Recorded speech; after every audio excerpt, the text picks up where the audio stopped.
Well, hello. How insanely loud is this? Professionalism, professionalism.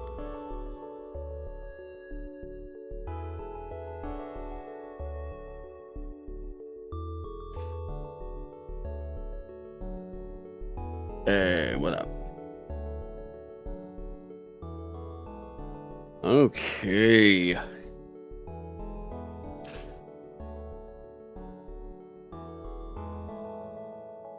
All right, so how are we doing today? I know people were asking for the Mega Milk shirt, so here you go. Yeah, right. How are we doing? Professionalism isn't real. That's very, very true. Yes, very true. Here, there we go. All right. Now, how are we doing? We're doing pretty good. We're in here on day 2. I've got the takeaway doc that is linked all up above and everything.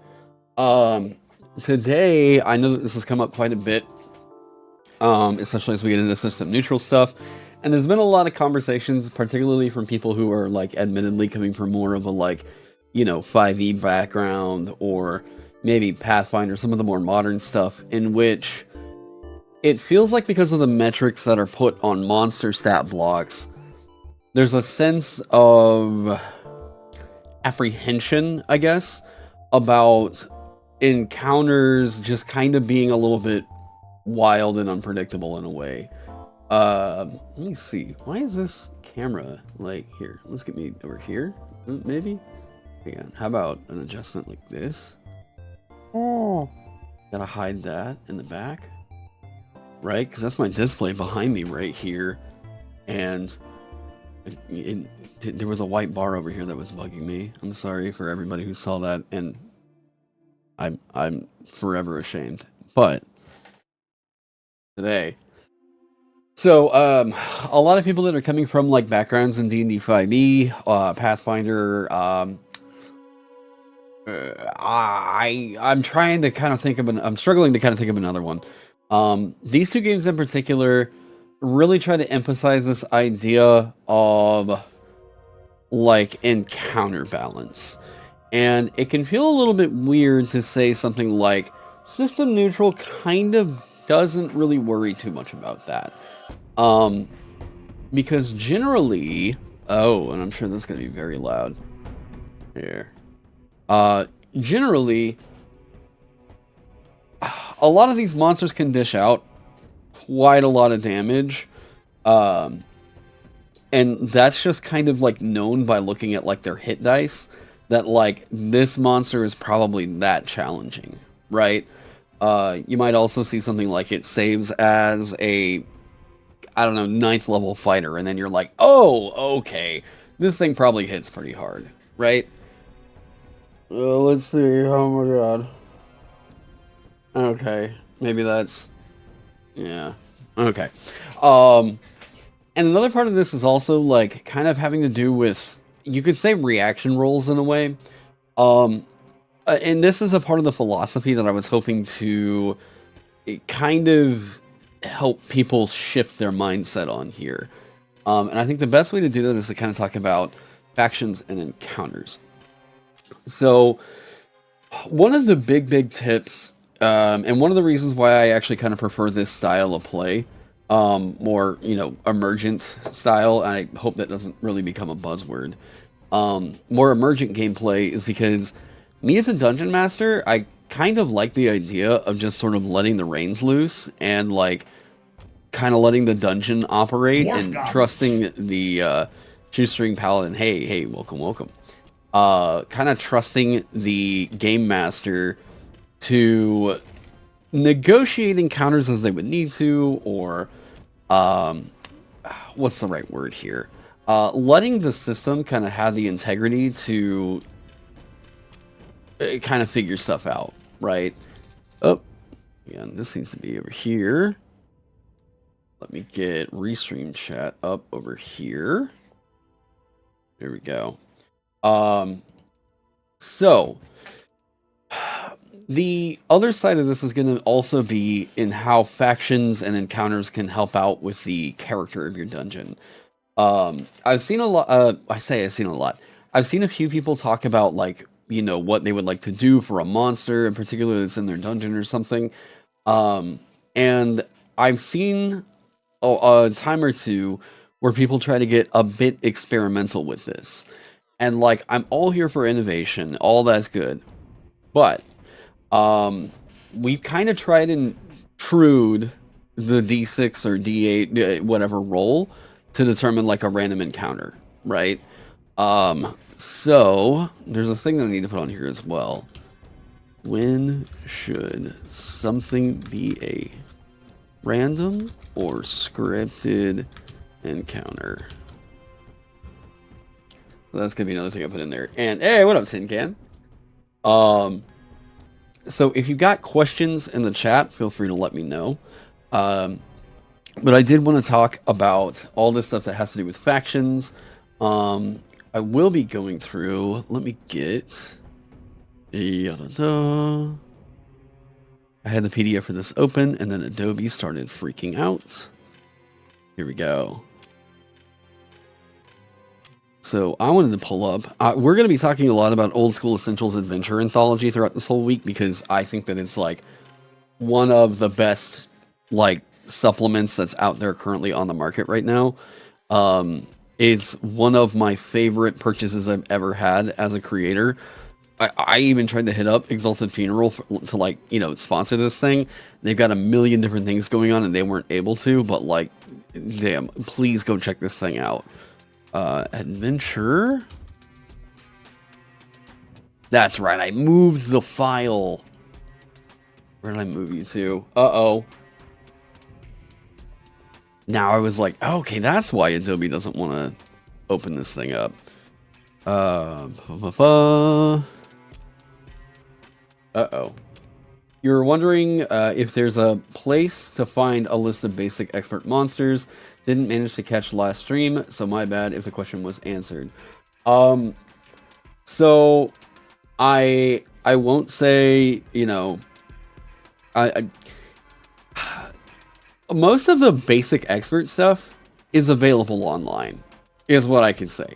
And you don't even need to like pirate it. There's plenty of the stuff is just kind of out there. Ever since the OGL put a lot of stuff out there pretty plainly and openly, Wizards has had a pretty hard time actually taking any of that stuff down. Adventure, Anthology. How about a PDF? No? Okay. Oh, come on, where are you?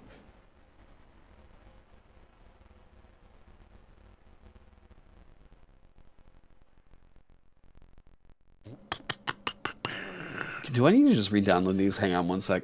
How many folks in total signed up? We had just over 42.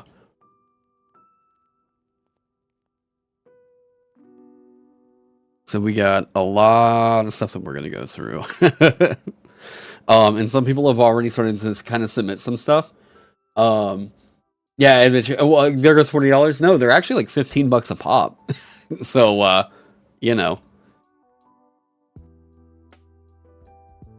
Hang on.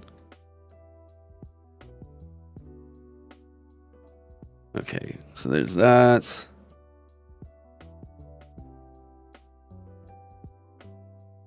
How about Exalted Funeral?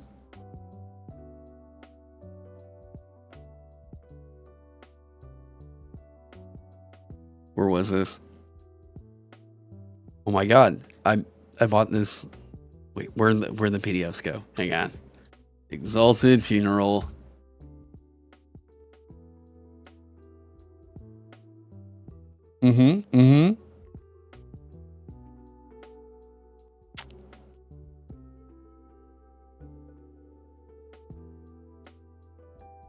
Right, my downloadable. Oh, okay, there we go. Sick.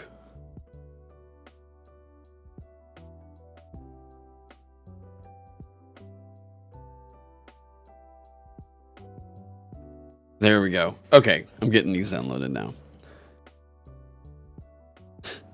Sorry about the delay. I thought I had these already saved in Adobe for me. Okay. So in talking about a couple of these different factions, I'm actually going to bring up I'm actually going to bring up another adventure. This is Barrow of the Bone Blackguards by Chance Dudenak. I first heard of Chance Dudenak from... Where's that? Yes. The Black Worm of Brandonsford.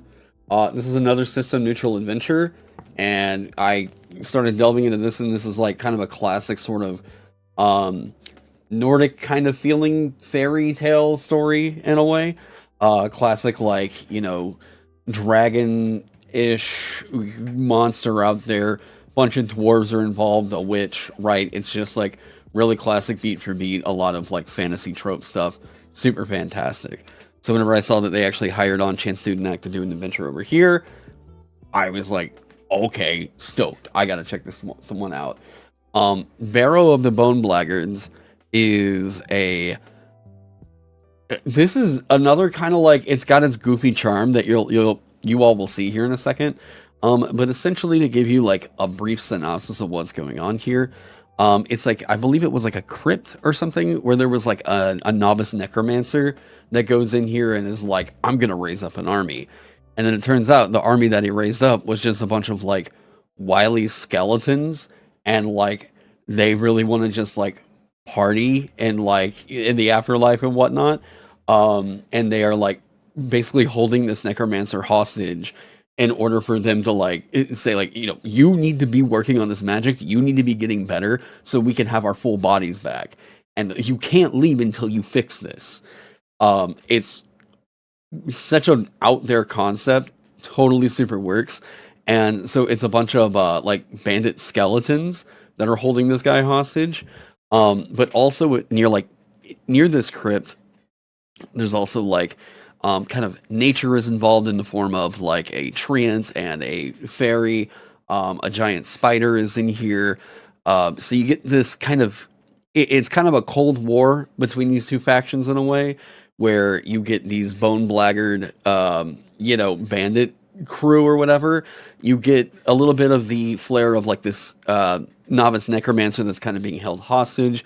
Some of the other townsfolk that are also kind of being held hostage. I say kind of, they're being held hostage. And then on the other side of this dungeon is more of the like kind of nature's like, no, what's going on in there? That's screwed up. How do we figure out how to stop that? Right? So I'm going to pull this up, and there we go. Let's get out of here, get back to my takeaway dock. Okay. So, Barrow of the Bone Blackguards. Taverns are abuzz with rumors of robbers on the roads. Haggard witnesses tell wild tales of brigands composed of naught but walking bones, attacking their caravans and making off with their goods and companions. All these incidents have taken place near a certain lonely barrow in the woods, built a century ago to enter scores of nameless heroes who died heroes' deaths in a historic battle. The barrow, though always a shunned place, has never been known to be haunted, but now a ghostly lively music echoes from it. For a reward, a chance at loot, or both, the adventurers have come here to investigate this mystery. They are unaware of the supernatural scourge's true origin. Quintius, an aspiring necromancer, has come to the barrow to animate and command an army of the dead, but the ritual he used backfired. The undead were brought to life, but out of his control. The warriors, after experiencing the terrible boredom that is death, have decided to use their newfound immortality to do whatever they want without consequence. It's so goofy. So going in here, denizens, this is what we're talking about today. So our factions. Straight up, they're listing right here a couple of the different like dramatis persona, who are some of the major characters that are in here, right? The undead, there's some vermin, like giant rats and carcass crawler also make their homes in this forsaken place. They're interested only in food. So, I'm going to highlight some things real quick. Alright, let's take a look at some of these other ones. Quintius, necromancer and prisoner. To keep the undead from killing him, Quintius has convinced them that by continuing the ritual, he can eventually return them to a flesh-bound existence. The undead have imprisoned Quintius in Area 22 to make sure he does just that. So, what we can do here, let's highlight this. Okay. Undead. Sentient skeletons and zombies reanimated by Quintius. They love drinking, eating, and smoking despite their inability to truly do so. All it does is go right through them. It all mistakenly believe that Quintius's ritual will grant them living flesh once more. Zombies act superior to skeletons because they have the flesh they already have. Likewise, the skeletons are desperate to take some living flesh of their own and often remove skin, limbs, and other parts from victims in misguided attempts to apply them to their own body and hasten the progress of Quintius's ritual. That's already horrifying. So, hang on, we're going to highlight this and... Alright. Alfwine, a pixie who has been living in the barrow for some time before Quintius came. The skeletons managed to capture her beneath the stone cairn. Once these rude, disgusting skeletons off of whatever she deems her property. The undead treant, a long-dead guardian of the barrow. He has been resurrected by the same dark magic that animates the skeletons and zombies. He sees this new form and the other undead as an affront to nature, and wants to return both to death, as things should be. Alright. So, actually, let's do this. Let's get that whole last sentence, because that was really good. Oh, come on. So in here, we have our factions, right? And the things that I've highlighted are their wants and desires, all right? So Quintius, we know, is a prisoner. That's enough of a desire right there that we know most prisoners, they don't want to be prisoners anymore, all right? Just straight up. We can all relate to that, okay? The undead, they love drinking, eating, and smoking despite their inability to do so. They also want to hasten the progress of Quintius's ritual. Okay. Vermin, they're interested only in food. Totally fine. It's a bunch of rats and everything, right? Now my PDF is going everywhere. That it can be that simple. If you just have like beasts that are in your dungeon, that's super cake. Go for that. In fact, we don't have enough dungeons that just do beasts that aren't giant rats. I see giant rats in tons of dungeons, right? If you want to do something weird, like, I don't know, there's deer in your dungeon. Cool. Why? Like, go for that. Are they intelligent deer? Was there like a major elk that convinced them like, this is territory that we must defend against, I don't know, encroaching fire elementals? Yes, let's play that, right? Bambi's mom scene, whatever. You know, give me that. Alfwine. Alfwine kind of serves as her own kind of faction in here.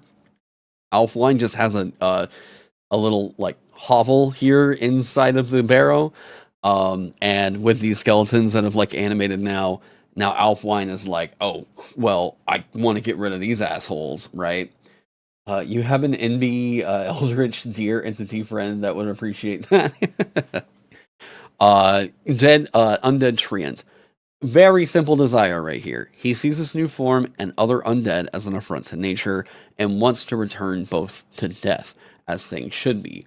So, now that we know these things have a desire, we can already kind of naturally see how they're all going to kind of align themselves against each other, right? So, like, the undead treant and Alfwine, maybe there's some convincing right there, or, like, not even really major convincing. Alfwine's alive. That undead treant's probably like, yo, this zombie shit sucks, man. You don't want to deal with this. Look, oh, you guys go on and do you, or whatever, right? The vermin, food. All right. If anybody else has got food, they're probably going to go after them. The undead. Look, if anything is going to threaten this dude right up here or prevent him from finishing the ritual that they think he's going to conduct, they're probably going to be pissed off at whoever that is. Of course, the fact that this undead treant is like, no, you guys should go back into the ground, is enough for these undead to be like, that treant really sucks, man. You know, like, easy, right? So, and the takeaway, Doc. Talk about this already. Desires. This should speak to the, I guess, the intent or reason for the faction to even be there. Objective, something that can be accomplished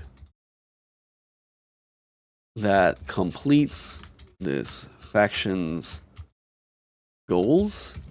Allies and enemies, if applicable, that's pretty right. We understand that.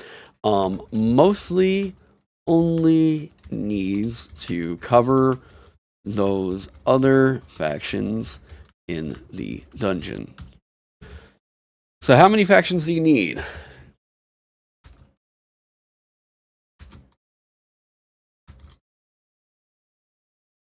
Honestly, think about it like this. You can consider the party to be kind of their own faction. They'll probably have their own wants. We go in here, we get treasure, we level up. That's typically enough to get any player motivated to like do the thing that you have prepared, right? It's not super often that like parties will hear that like this is the thing that I have planned for tonight, and they're gonna go, we don't want to do that.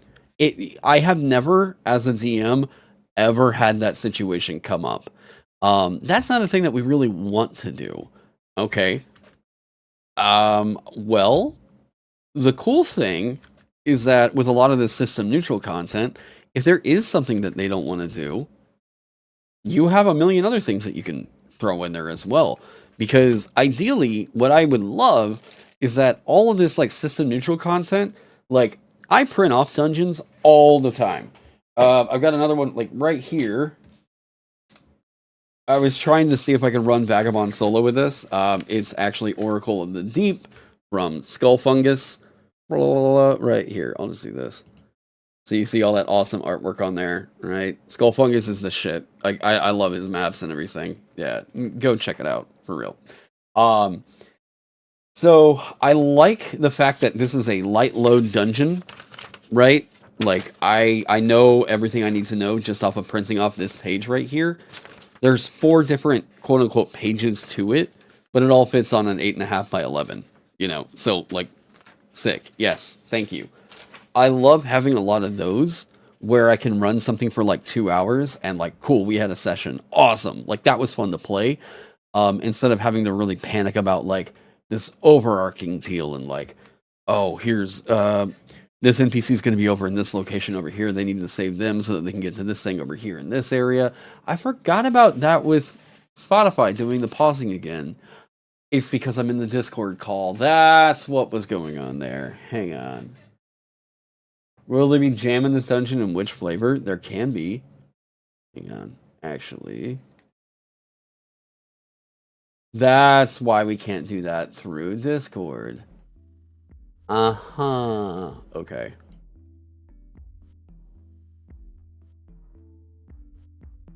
You'll use the cat tree? Probably more linear. What? Sorry, guys, I was catching up with what they were talking about in the Discord server. Blackcurrant jam. So, the allies, enemies, if applicable, just tie those into whatever other factions you have there. There should be enough of a, like, kind of hint. And this can also help to kind of paint out maybe some rivalries in the ways that the factions will interact with the heroes. If there's ones like, I mean, I've run that, you know, Temple of a Thousand Swords. In that one, there's a, like, an army of duckmen and then an army of, like, sea folk, like mermen in a way. And they're definitely pitted against each other. There's also another faction of this, like, old religious sect that, like, isn't really a big presence in the dungeon, but they're there. And so there's like 3 factions within that one. If you consider the parties a faction, then there's like 4, right? You're just gonna map out your cat's tree and use that for the layout. I'm interested to see what you make happen with it. Yeah, like take inspiration from wherever, you know. So how many factions do I need for my dungeon? Honestly, kind of whatever. I think that 3 to 4. And these, again, don't have to be, like, a faction with its, like, huge, deep lore as to why they're there or anything, right? These can be very simple. This is a really good reason to be looking at like the beasts and like primordials and stuff. Their intentions are very, very clear. Same with undead. Just some kind of perks to going with some of these. There's a book. Where do I have that? Oh, it's over on that bookshelf. Okay. It's called The Monsters Know What They're Doing by Keith Amon. And Keith talks in there about understanding the intent behind some of these monsters. And talks about them more from the aspect of not necessarily why would they be good for a D&D game, but more about like why would they be good to be using in an adventure, and how can the character of that creature kind of inform what you're going to write about them in the dungeon, right? So we have like basics here. Humanoids. What is driving humanoids? Typically material wealth. We'll just go with wealth. Sure. Health. This is a really, really easy one. There's big fantasy trope of, I want to be immortal. Okay, well, how can you do that? I can become a lich. Ooh, we got a problem with that, actually. You can't do that. Otherwise, that's evil. Oh, well, fuck it. I guess I'm evil. Oh, now we have a problem, right? Health. There's a fountain of youth or something, a suspected ley line that has bled into a nearby water source. So now this well has become a hotly contended medicine, or whatever we want to say. It's like a hot spot for eternal youth, right? Sure. Wealth. Everybody wants money, right? Everybody does. Even the people that say that they don't want money, they are going to be giving that money away to a cause that they believe in some way, right? Wealth is an easy motivator. Okay. Other one. Emotion. Right? Oh, I really love that really busty chick further on down the street. I have to convince her that I am worth it. I need to be a better wizard so that she'll be into my hats, right? And then you'll get to ponder her orbs and all that shit, right? Like, emotion, extreme anger, wrath, right? All this stuff. Emotion, health, wealth. Another one. Power. So power can be a bunch of different things here. Yeah, emo health, yes. Power can be a bunch of different things here. Most easily, we're kind of looking at this as like, well, okay, so influence, right? I kind of look at that as power, because with power, what we're talking about is like potentially political power, right? Social power, things like that. This is not always like, I need bigger muscles. This is like, I need to expand my reach, you know? I need to have a bigger source of influence over the world. Yeah. So I think that these four are kind of the understandable ones, or the understood ones, right? For fear, the interesting thing with fear is I do think that it could tie into here, but the thing is, like, fear is usually over the idea of losing any one of these four, right? Fear is always tied into, like, losing a love, or losing one's health, or losing your power, losing your wealth, right? So these all kind of play into the same kind of central motivator of fear. So I think fear is like the really easy, like, overarching meta of a lot of it, right? Fear of not having enough emotional support, or fear of losing, not having enough time, right? Like my life is on the line, things like that. Fear of not having enough power, fear of not having enough money, right? So yeah, fear is a big motivator there. Humanoids want stuff because they fear something. So the driving force pushing them to look for other things. Yeah. I get, yeah. Peace of mind, not letting be bothered anymore. Yep. There you go. For beasts.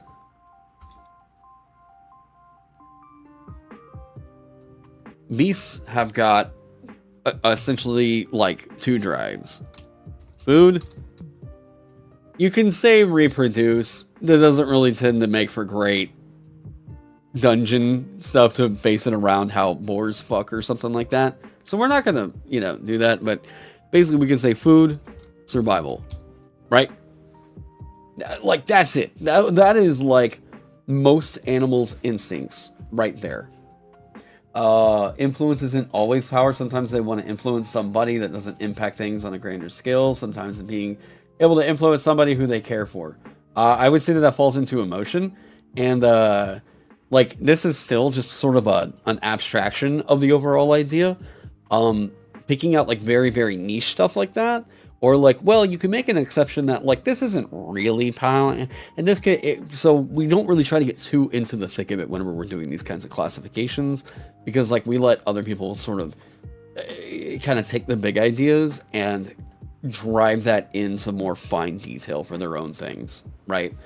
So beasts, we understand food and survival. That's basically it for them. Okay. Undead.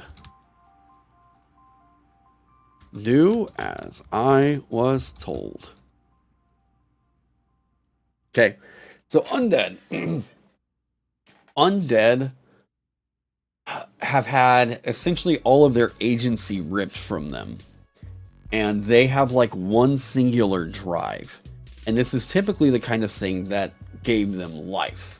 Or gave them unlife, rather. So, with this, it's like, okay, it's a bunch of zombies.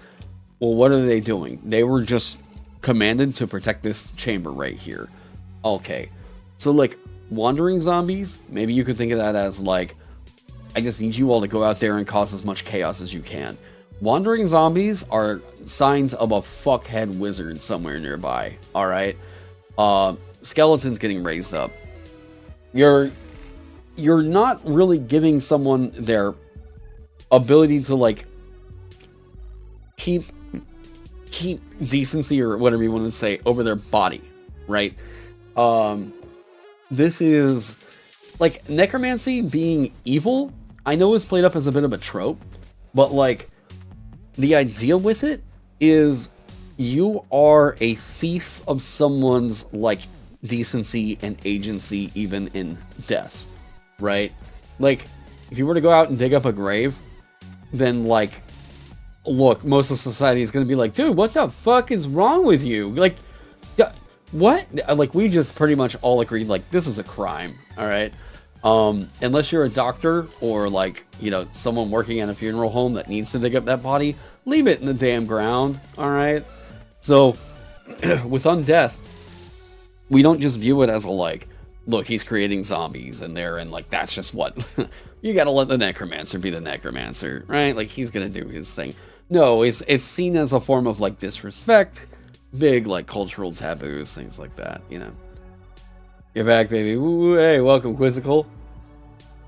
Can you imagine being a necromancer YouTuber? That would be a whole different kind of unboxing. Y'all want to see these teeth?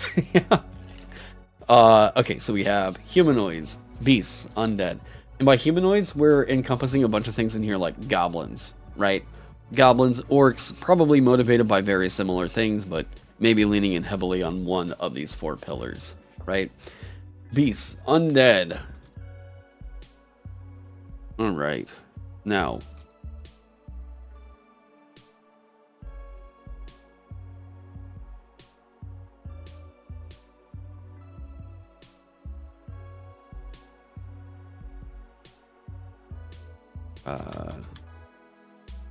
Okay, so outers are like, this is just sort of an all-encompassing term here for the eldritch creatures, hellspawn, demons, all that stuff, and divines, right? So, these can kind of fluctuate, but generally, their motives are for control or play on humanoid fears. Okay. Now, this is a kind of thing where a lot of people want to say that maybe like with eldritch creatures, they're so incomprehensible that like, oh, their plans are just pure chaos and raw. And I think that that's just mostly kind of a misunderstanding of like Lovecraftian horror. and like seeing a description and thinking that the description of Lovecraftian horror was so cool that like that's the way that you have to invoke like insanity with like, oh yeah, I'm losing my mind because I saw this giant octopus monster, right? When in reality, Cthulhu's whole thing is playing on the fear of being basically like so insignificant that like you just don't matter, right? In the grand scheme of things, like, you know, we are but a blip in the universe, and therein, like, Cthulhu is a representation of how little you matter. That should drive you crazy, right? Like, yeah, whatever. I honestly think that there's another person who achieved like eldritch and cosmic horror a lot better. My take on this is just basically like, whatever you want to say Lovecraft started, I think Junji Ito has very damn well near finished. A lot of the ideas of Lovecraft weren't really well executed until Ito came around and it was like, oh, fuck yeah. It's... I think that with like eldritch creatures, probably looking at like... You like my take on Outers? Look at things like, what are the base level fears, right? So like our basic fears of, one of the ones I love, and I know people are going to type the meme as soon as I say this one, it's the Enigma at Amigara Fault by Junji Ito. There's that one, and then if you want a damn good, oh my god, a damn good eldritch horror story, Annihilation by Jeff Vandermeer. Like, dude.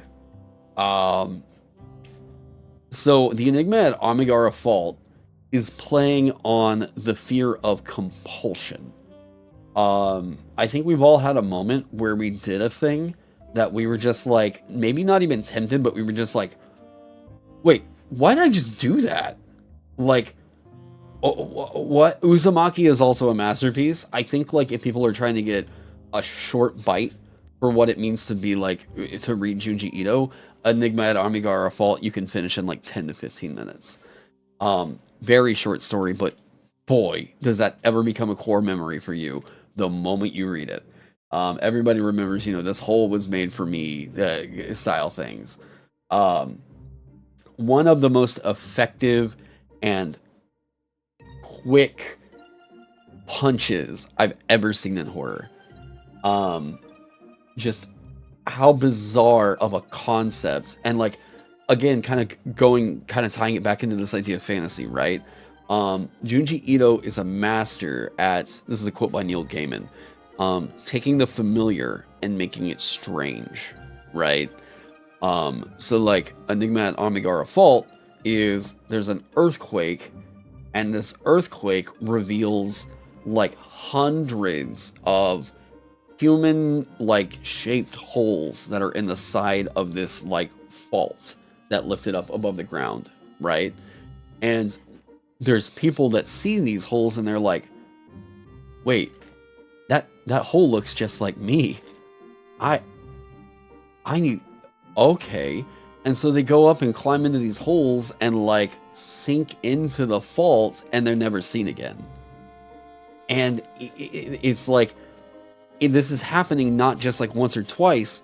This is happening to like people that have seen it on TV. They're like, oh, what? That one looks just like me. I have to get there. I have to see what this is about. That it's calling to me. And so these people go there and they feel like compulsed into getting into these holes. And then the reveal at the end is just so like, oh, fuck everything about this. Yeah, that's where this hole was made for me is from. Yeah. I don't want to give any spoilers on that. It's so damn good, and it's very quick. Please go check that one out. There's, I think for morality, right? Morality in here is where I think the Hellspawn and Divine could come into play. There's, if you wanted to get like a good idea of the philosophy, I think about whenever I'm thinking about like angels, demons, that kind of thing. There's a very good story by another great fantasy writer called Ursula Le Guin. She wrote a story called The Ones Who Leave Omelas. Is that right? Or The Ones Who... someone remind me if I'm wrong on that. Yeah, you don't recognize the body in the water. Yeah. It's like a couple pages long, super short if I remember correctly. You can probably finish, you can finish Enigma at Armigara Fault. I think it's about like maybe 20-30 pages. Yeah. But boy, fucking what a heavy 20-30 pages. And I'll come back to Le Guin, but as far as Ito goes and how that ties into like eldritch creatures. So like they're always playing on these ideas of like what we know are base level fears. So try to consider like what that could be, right? I'm scared of the dark. I'm scared of the unknown. The reason why a lot of us get terrified of things like, Alzheimer's or dementia is like, we're terrified of forgetting who we are. We're terrified of forgetting the people that we love, right? That plays on a lot of the fears up here, right? So if there's some monster that just comes around and like wipes memories, I think this is a part of the reason why the false Hydra is such a big, like, whoa, crazy, concept in dungeon crawlers. So yeah, eldritch creatures tend to just think about like what these fears are and like what is a creature that you can use to kind of tug on that, right? And why would it want to do that? Usually for all the outers, they have some like preordained like thought process. The ones who walk away from Omelas, thank you, Timothy. So try to think about like why these monsters would be doing these things. Aboleths in like D&D, they kind of just play on the idea of like losing agency and like, becoming a slave and all this stuff. And I don't know that really plays on like kind of the existential concepts quite like something like, what would be a creature that just like, what's like a weird fear? Like maybe the fear of feeling like I'm very comfortable with being who I am, right? I'm very happy being me. I'm literally about to just detail the fucking plot of Freaky Friday. Never mind. Forget I fucking said anything. Now I'm thinking about D&D like body snatcher stuff. Hey, did I know that some phobias are actually genetic? Some phobias are present in twins raised apart for like, for example, like arachnophobia. Yes, I heard about, like them thinking that phobias were actually instincts. So like if you lived in, or if your ancestors lived in a place that was like predominantly occupied by like snakes and stuff out in the wild, you would be more likely to be more paranoid of snakes. You don't really get used to them. It's a like, oh no, our family just learned like fuck that shit, Yeah, the fear for yeah. Really like blame. It gives you creeps from big empty spaces which are not always empty. It's so funny you mentioned that. I have blame. Blom? Is it blame or blom? I've heard so many different ways that people have said that. Where do I have that? I swear I'm not being a poser. Oh shit, I put it in the living room. Okay, well, yeah. Yeah, so blame is another really cool one that I think is like hitting on the liminal sort of fantasy resurgence that we've seen a lot. I say resurgence, it's kind of like a recent type of thing. Yeah. Aboleth inherit their parents' memories. That could be something fun to play with. Yeah. Oh yeah, wait, they're like their memories are passed on through their lineage, so they're in like Aboleths just have this huge like repository of memory that goes back centuries that they're always thinking of all the time. So like maybe they impart that in on somebody for some reason. Why are they doing this thing? Who knows, right? Maybe that could be your twist right there. Now, in talking about hell spawns and divine creatures, right? So I had mentioned Ursula K. Le Guin and the ones that walk away from Omelas. I love this story. If you have not read it, it's another one that you could probably finish in about 20 minutes to 30 minutes. Okay. You owe it to yourself to read through it.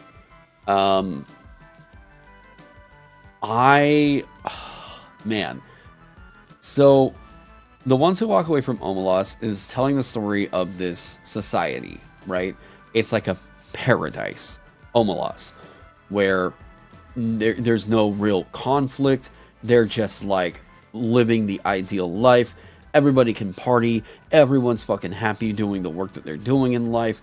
There's no need to worry.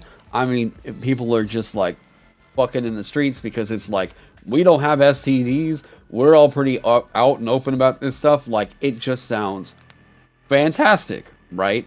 There is no addiction. There is no sickness. There is no worry. Everyone's rich. Everything's awesome. Fucking rivers made of milk and honey level shit, right? Awesome stuff with it. However, if I like The Ones Who Walk Away from Omelas, you should really check Ethics Town. It's a 6-episode podcast, 20 minutes each. Okay, yeah. I'll put it on my to be listened. However, everything that happens with Omelas, it's a big however, right? To anybody that doesn't want it spoiled, please don't listen for like the next like minute and a half. It's so worth it to go read because you will find yourself like hit with one of the coolest and most like whoa like existential questions about utilitarianism versus empathy. All right, so check out for a second. But so in Omelas, the way that they're allowed to, or I guess whatever happens, there is some unknown process that involves a child that is like never seen the sun. They are always mistreated. All this other shit that is like locked away in this closet. They have horrible stuff that's done to them all the time that we cannot speak about, right? I believe this actually inspired the Montauk, Operation Montauk and the SCP Foundation. Le Guin does not describe the stuff that goes on and leaves it completely up to you to kind of figure out, like, what's the horrible stuff that has to be done to this child in order for Omelas to thrive like this. Whatever it is, because of the way that Le Guin described the paradise there, you immediately start to think that it has to be equally as bad as that to one single child. They are just malformed, essentially blinded.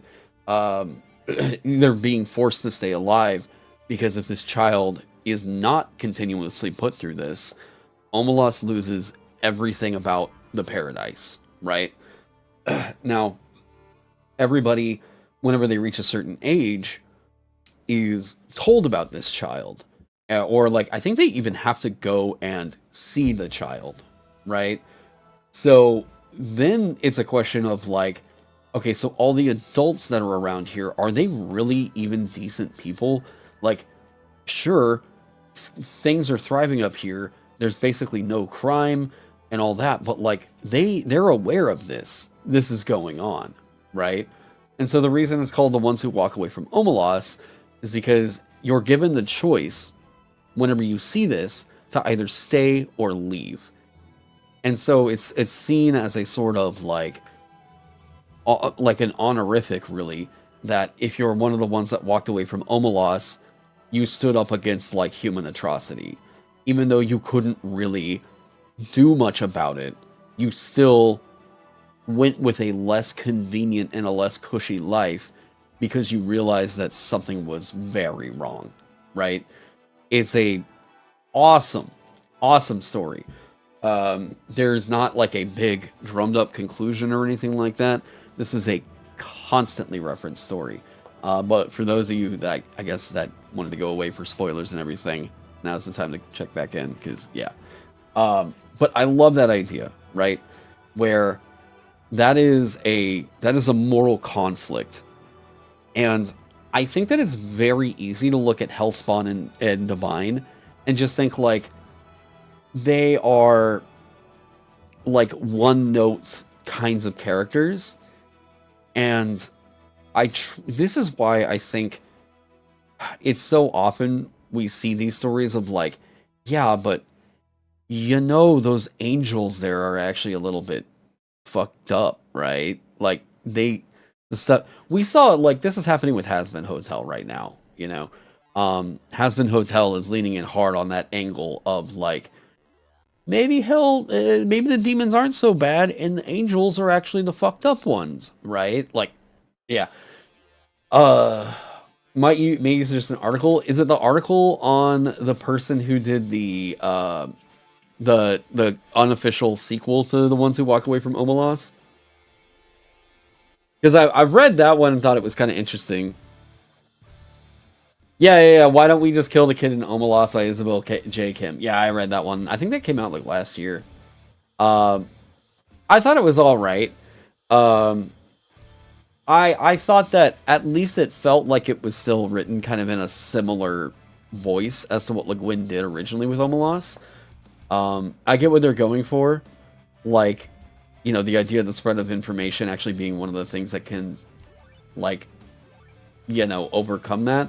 Despite the fact that this seems like a thing that continues to go on, you'll hit eventually a breaking point where people in society will not accept this anymore. Once it starts affecting them, because like, you know, things get yeah, I thought that was like a cool thought piece for sure. You were in a class where we learned about stories with dystopia that you actually studied in college. You were correct. Everyone in that society had to go see the child and learn how things could be. Yes, yeah. The angels know the bad things going on Earth, and they're not doing anything about it. Yeah. So this is. It's funny because I would talk about this, and some people take it very like unseriously. I don't take it seriously, but you know, I enjoy this show. But anyways, Has-Been Hotel actually is doing a pretty damn good job with something that I typically think is a pretty tired trope. The idea that, well, angels can be evil too, or like, you know what? The people in hell are actually pretty good. I mean, that was Little Nicky, all right? Like, Adam Sandler did that shit in like early 2000s, maybe? Wait, that might have been like late 90s. So like, people have been doing these stories like this for a while. But I think at least with Has-Been Hotel, it seems like they're more fine with delving in on like kind of the hypocrisy of moralistic pretentiousness, is I guess what we would say, right?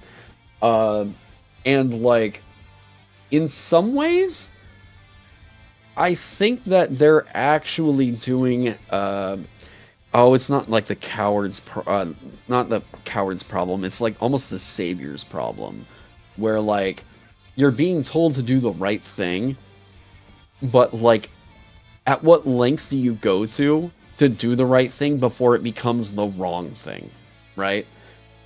The heroes will handle it. The celestial is probably more powerful than the party. Yeah, I think that there's some interesting things that can happen with divines. Typically, I see it as like, depending on what that creature is, divines are supposed to be kind of kept in check by the idea that something is ordering them, right? Divines are usually foot soldiers for some bigger badass god, right? If they fall from grace, then what this means is that angel is pretty much guaranteed to just like become a mortal again or whatever. At the very least, they like aren't allowed back to the place that they were, which can always be a like, whoa, okay, well that's kind of heavy, right? And I don't know, chat, has there been a D&D adventure that ever really explored divines and divinity like that? I just mean like 5e. Has Wizards of the Coast ever actually experimented with angels or whatever in a D&D book? Because it always felt like they were more of an afterthought as to like, well, yeah, of course we need the demons as enemies, and then like, I guess we have to have the angels in the monster manual too. I guess. I think like Descent to Avernus might have had some tips on that. Avernus has a bit of angel stuff in it. Okay. Current season of Dimension 20 features a god that was turned evil into a devil by its followers. Okay. Yeah, because, like, I think Zariel is, like, sort of a unofficial, like, archangel or some shit. I don't know. Yeah, the whole Zariel thing. Yeah. So maybe, like, that gets toyed with, right? The lady on the cover used to be a celestial. Okay, so yeah, then that would be Zariel. It's kind of too god level. Like, the fallen angel trope is one of those ones that I don't know. I don't know that a piece of media has done that super well. Like, what makes that character compelling, right? Well, their singular drive is like, I need to get back into heaven because that was fucking awesome and this shit sucks. Oh no, there is a wait, no. There is a movie that did this really well. Hi, bud. And it was called Dogma. And motherfucker, if none of y'all have ever watched that Kevin Smith movie, holy shit, is it ever good. Yes, Dogma, there we go, right, yep. So, Ben Affleck and I think it's Matt Damon, play fallen angels that were, like, doomed to hell. And because the Catholic Church, which is led by George Carlin in this world, which fucking thank you, Kevin Smith, they make a ruling that, like, there's not enough people that are, like, becoming Christians or whatever, and doomed to New Jersey. Oh no, you're right. Yes. Oh, bud, dude, I just started a stream.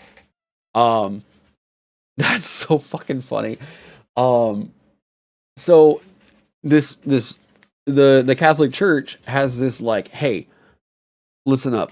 If you come in and, like, just walk through the pews, instant salvation, right? And one of the things I loved is you can tell Kevin Smith did his fucking research whenever he was writing this thing. Because there's, like, one rule for reality in which a lot of, like, Christian, like, dictomy kind of, like, relies on, right? So, like, if you live in a, like, Christian world, apparently, like, the one rule to, like, completely unravel creation is, like, if God is ever fallible, then it's the end of everything. And it's like, yeah, if God is ever proven wrong, it is a paradox that will literally unravel the world, unravel all of existence, right? And so, like, Ben Affleck and Matt Damon are, like, banished and told to, like, they can't ever return to heaven. God, they did something that God deemed so bad that he was like, fuck you guys, you're gonna go live in New Jersey. But this church is like, we will absolve you of everything. All you need to do is walk through our church's arches. And this one decision, these angels have figured out, you know what? I would rather never exist than ever go back to hell again. Let's just go wipe out everything. And it's like, holy shit, what a fucking crazy conflict. Sounds like something that Terry Pratchett might have done too. Good Omens, I know, has the angel devil kind of, you know. Okay, you need to go outside? Hang on, sorry, he's got to go outside. One sec.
All right.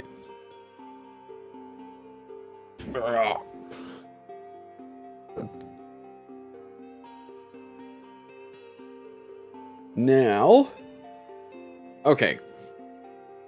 So kind of rounding this all kind of back, because I was like, yeah, there's so much cool media out there that's explored these types of characters in particular.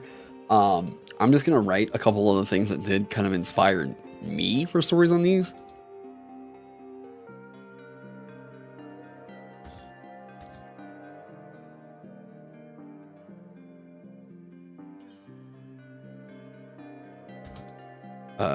Uzumaki.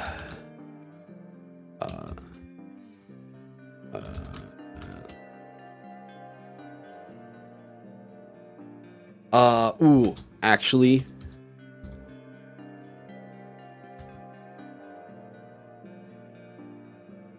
Oh, God, I feel like there's another. Gyo is way too doofy for me. I think of all of, like, the stuff that Ito's ever written. I honestly think that Gyo, while hilarious at times, doesn't really feel quite Ito to me, you know?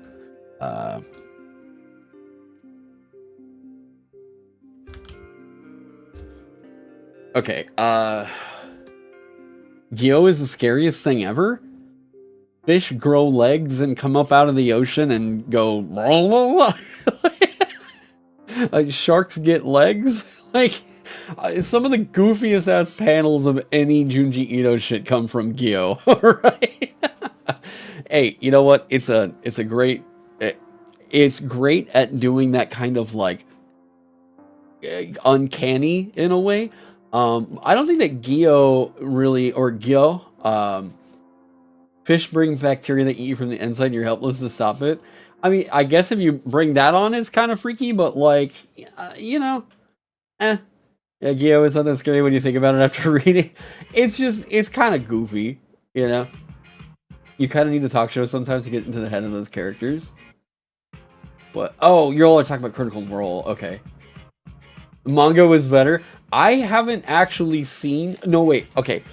Oh, wait. Sorry. There's another one.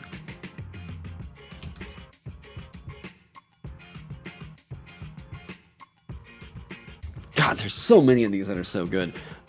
Smashed? Oof. Smashed is one of the best monsters that Ito ever came up with. God damn. I've got to be thinking of another one. Okay, but, so, Eldritch. Let's say Eldritch. I'm gonna put this here, color out of space. I am not the biggest Lovecraft fan. I find a lot of his stuff is just kind of like meh. Yeah, but Color Out of Space and probably like Mountains of Madness are two that I would say are like top tier Lovecraft. Color Out of Space in particular was like, thank you. Now we actually have something that makes me feel that like kind of, whoa, okay, what is this thing? And I have a bit more of a grasp onto like why this is freaky in a way. So I guess Color Out of Space. Spoilers. I don't know, not really spoilers at all. Color Out of Space, there's an asteroid that hits nearby this farm town.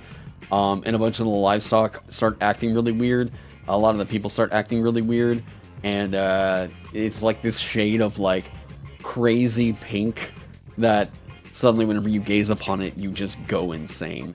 It's like you're seeing a thing that you haven't really seen quite like before. Yeah. These over things went wrong because Wither and you guys are talking. Okay. Another one. There's two others here, actually, I'll list. Annihilation by Jeff Vandermeer. I don't know if that's how you spell that correctly. And then, if y'all haven't seen this yet, this is the best eldritch horror I have ever seen on screen.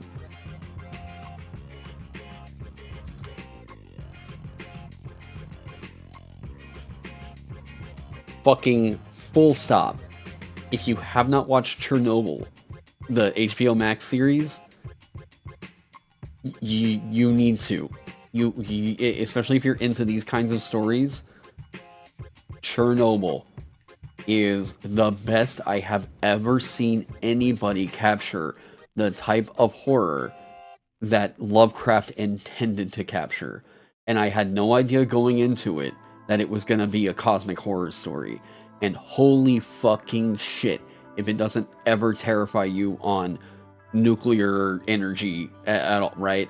Like, it's a nuclear disaster, which, like, I guess to put it into context here, in terms of, like, the deadliest, like, forms of power we've ever had, nuclear energy is, like, so bottom of the barrel, it's, like, even more safe than solar power. It's just a lot scarier, right? It's that whenever it does go wrong, it's a lot more dramatic than something like a guy fell 300 feet off of a fucking wind turbine and died, you know? It's a lot harder to clean up, all that shit, gotcha. But, like, in terms of what nuclear energy can do compared to, like, the lethality of it, we kind of take that trade. I'm sorry, but, like, you look at it and it's like, dude, as long as we take care of this thing, then, like, it should be good, right? Main part of the fear is the reality of it. Yeah, absolutely. We've seen terrible shit with it. But yeah, this is one of those shows that I'm like, if you ever wanted to explore eldritch horror, I'm sorry, but, like, Chernobyl needs to be put up there amongst the ranks of some of the best cosmic horror storytelling ever. All right. Annihilation is incredibly good at not only taking the cosmic horror side of it, but blending in a bit of Feywild vibe at times. I swear to God, like, you would, if the Feywild seems like nothing but twee to you and just like cutesy fairies and yada yada yada whatever, go watch Annihilation and see what Jeff Vandermeer does with the shimmering. Holy fucking shit. One of the coolest explanations for the horror evoked from that. Annihilation, the movie, or the book, honestly, both are 10s out of 10s. Like, 10 out of 10. Yeah, yes. I think that if you watch the movie, off-brand The Shining, oh, not even. No, not even remotely close. No, the Shining is more of this, like, universal energy that, like, we peer into and get fucking, like, brain-warped madness, you know, whatever you want to say. I mean, if we're gonna go that abstracted with it, then The Shining is just off-brand color out of space. Like, you know. No, what Jeff Vandermeer achieves with Annihilation feels very understandable, which to me is way better for cosmic horror than, like, this mystery monster came along and it was so scary that everybody started gluing their balls to their balls. Like, it's less of a, like, the horror is not seen, and it's more of a, like, no, here's the horror and here's why this is so fucked up. And it's, like, way better. It's way better for the genre. I don't know, maybe we'll see what was that, critical, oh my god, what am I thinking of? Red, video essayists. Who am I thinking of? The chick that does all the, like, lore read downs of history shit, breakdowns. The Sun Wukong thing that went crazy viral like 4 years ago. Overly Sarcastic Productions. Damn. Overly Sarcastic Productions will probably do some video on it eventually that they're like, okay, cosmic horror. But, like, look, the new class has been doing really well with it, and I think better, honestly. It's one of the only genres that I would say I have a definite preference for modern takes on it than I do for Lovecraft, for sure. I mean, in a sense, I mean, like, SCP Foundation does a lot of this too. Take it from an Irish American where the Fae and the wait, I'm an Irish American. Oh, I got Viking in there somewhere. Where the Fae and far realm pulls from our mythology. Fairies and pixies are not cute. The Fae are terrifying, mind-warping, and darker than you think. Guaranteed. Oh yeah, don't think of it as like the Aesop's fairy tales kinds of Fae. I think that Fae are always best handled as like make them the thing in which you do not speak the name of, you know. I believe there's a video on Lovecraft by them. Yeah, I think specifically on Lovecraft. I don't know about cosmic horror as an entire genre. Yeah, let me see. And especially addressing, like, the modern, like, cosmic horror stuff.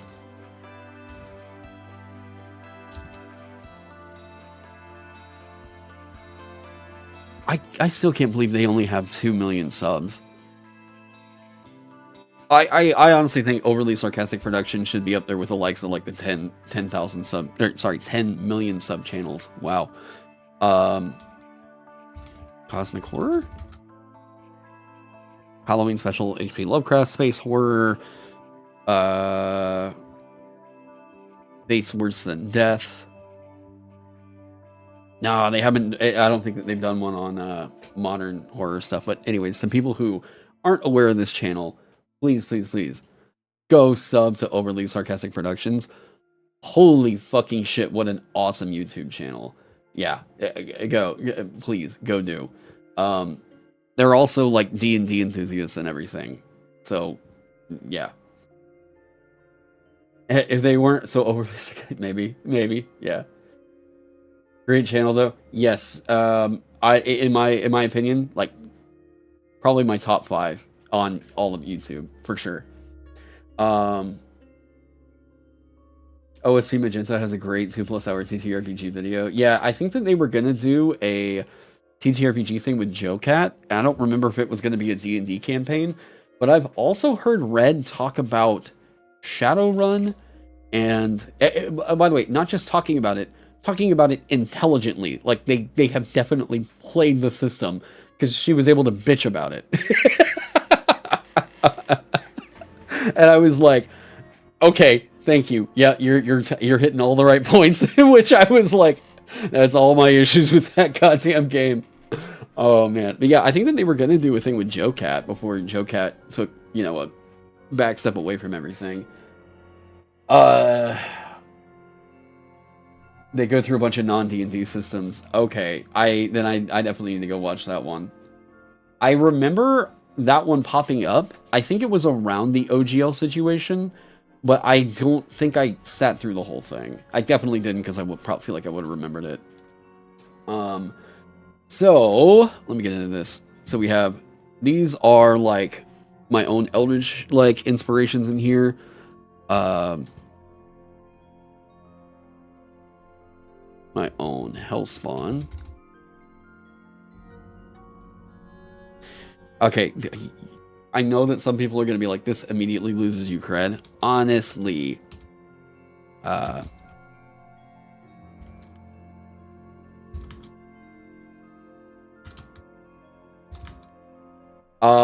VivziePop was doing with, oh hey, what up, Phil? What VivziePop was doing with Has Been Hotel is really developing on a modern take on the idea of devils and demons making pacts. In the lore of Has Been Hotel, one of the coolest things that they went with is the idea that devils are kind of like demons that have a higher echelon of power, and that they're given power through deals that they make. And this is like a whole big deal about why you never make a deal with devils and things like that. Whereas demons are like, if you're sent to hell as a demon, you were sent there because like there was something you did in life that was bad enough that they were like, not only that, we're going to make your afterlife something that mocks you for all eternity. Very, very, very good world building. The whole conflict that's going on with the angels is a bit tropey, but at least what's happening in the hell of Has Been Hotel is very cool. Some people might look at it and think like, this is very like edgy, hot topic, like gothy shit. it's good. Trust me, it's good. And the music fucks so hard. I've been studying music for like 25 years of my life. Whenever I watch Has Been Hotel, I was like, holy shit, this is a Broadway goddamn production. The amount of love and care that went into those compositions, I was like, now I see why it took 4 years for you all to make this. Yeah. Kill 6 billion demons. That's another one. Is that a game or a manga? Because I've heard like 5 or 6 people recommending it and haven't really seen it yet. The pacing in that show is crazy. It is. It is very quick. It is pretty damn frantic. I would say that it's like watching a YouTube video at, 2 times speed. But I think that they managed to accomplish a lot of what they're going for. But yeah. It's a webcomic? Okay. Well, yeah, I'll check it out sometime. I mentioned this earlier. Not really Hellspawn here. I guess this is fine. Constantine.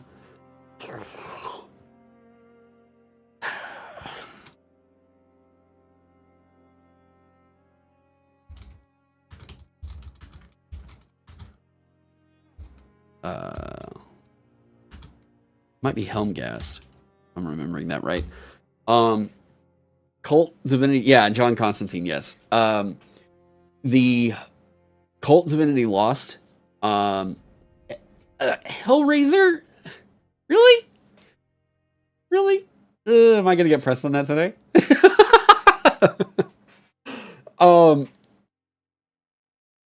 My question for most people that are like really into Hellraiser is like, when was the last time you watched it?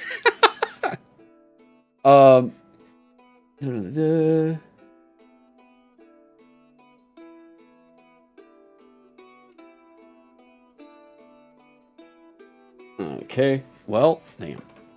No, I take it back. I saw an awesome essay about them lately. First Hellraiser film was such an acid trip. I saw it 3 years ago. Definitely worth a few tabs. It's I think in terms of like what it means for hell, I'm not exactly personally inspired by Hellraiser. Is like the very kind thing I would say. The very mean thing I would say is just like it's just not really the thing I was like, yes, I want to soak in more of that. I think that other forms of media have kind of hit hell a little bit better, or at least like the character of what it means to be a double demon, whatever. It's more Yugolost than demons or devils, but the filmography was excellent. Okay. I can see. Okay, I can see that. You're noticing your message is not popping up on the side chat box on screen. Did you get silenced? That looks like you are typing in YouTube chat. Were you previously typing in Twitch chat? Because I don't know, sometimes Restream has an issue with like pulling from the API over there. But yeah. Okay. So, Has Been Hotel, Constantine, Cult Divinity Lost. Hellboy doesn't really explore this enough for me, at least from what I've taken in, to really list it as like a main. Yeah. No, you've been in YouTube the whole time? I have no idea what could be going on. But no, I haven't done. I didn't silence you or anything, so I don't know what's happening there. God, now I'm really trying to think here. Hellboy's folklore. I like that. I like that a lot. Some words will get your message removed. YouTube has some shit that's weird. Yeah, I know that if you put in like too many numbers and stuff, that YouTube will be like, hey, no, let's cut that out or whatever. Yeah. So the reason why I actually really like what's going on with Cult Divinity Lost, so the people at Helmcast actually sent me a review copy, which like, sick as fuck, thank you.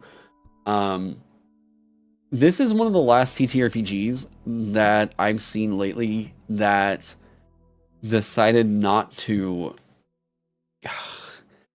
This is gonna make me sound like a crazy. Uh, it really didn't want to hold anything back, and it just assumed in telling people like, this is the world of this right here. So like, content warning, heads up, things are probably going to get pretty fucking adult, and we don't want to make apologies for that. And Cult handling, I think Cult doing that right up front allowed them to do some things with the world and with some of their campaigns that would make, I don't want to say it would make Fatal blush. I don't think Fatal even really knew how the hell to handle any of this with any taste. I don't think there was taste at all. I don't think the person that made Fatal is capable of taste. Cult handles it in a way where if somebody was calling it out, everyone would basically get on that person and be like, dude, what are you talking about? Like, that's what this game is about. It's just not for you, right? Like, this is probably not your bag. You know, none of it's hateful. It's always exploring ideas of like, I mean, putting yourself in extreme situations and having to be put in extreme situations. I will say, boy, it blew my mind whenever I was watching Seth Skorkowski's review on this, and I heard like probably the best TTRPG YouTuber talking, narrating a scene where a demon was stroking a guy's cock, and I was like, well, that caught me off guard. I was like, you're the guy that does the funny barbarian voices. What is this? BPRD, Hell on Earth continuation after Hellboy is gone. Surprisingly good. I'm trying to think of some other stories that, like, I'm sure I'm just not really thinking, you know. On Midsummer, have you seen, on Folk Horror, have you seen Midsummer? Yes. I do really dig Midsummer for the idea of what, like, pagan cultists could be. Actually, I should probably put that up here in Fae.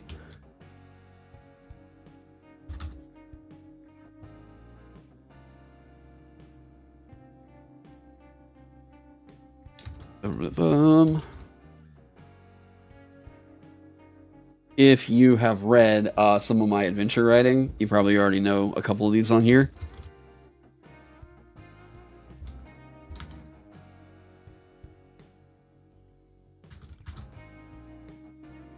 And, sorry, how could I forget the goddamn goat?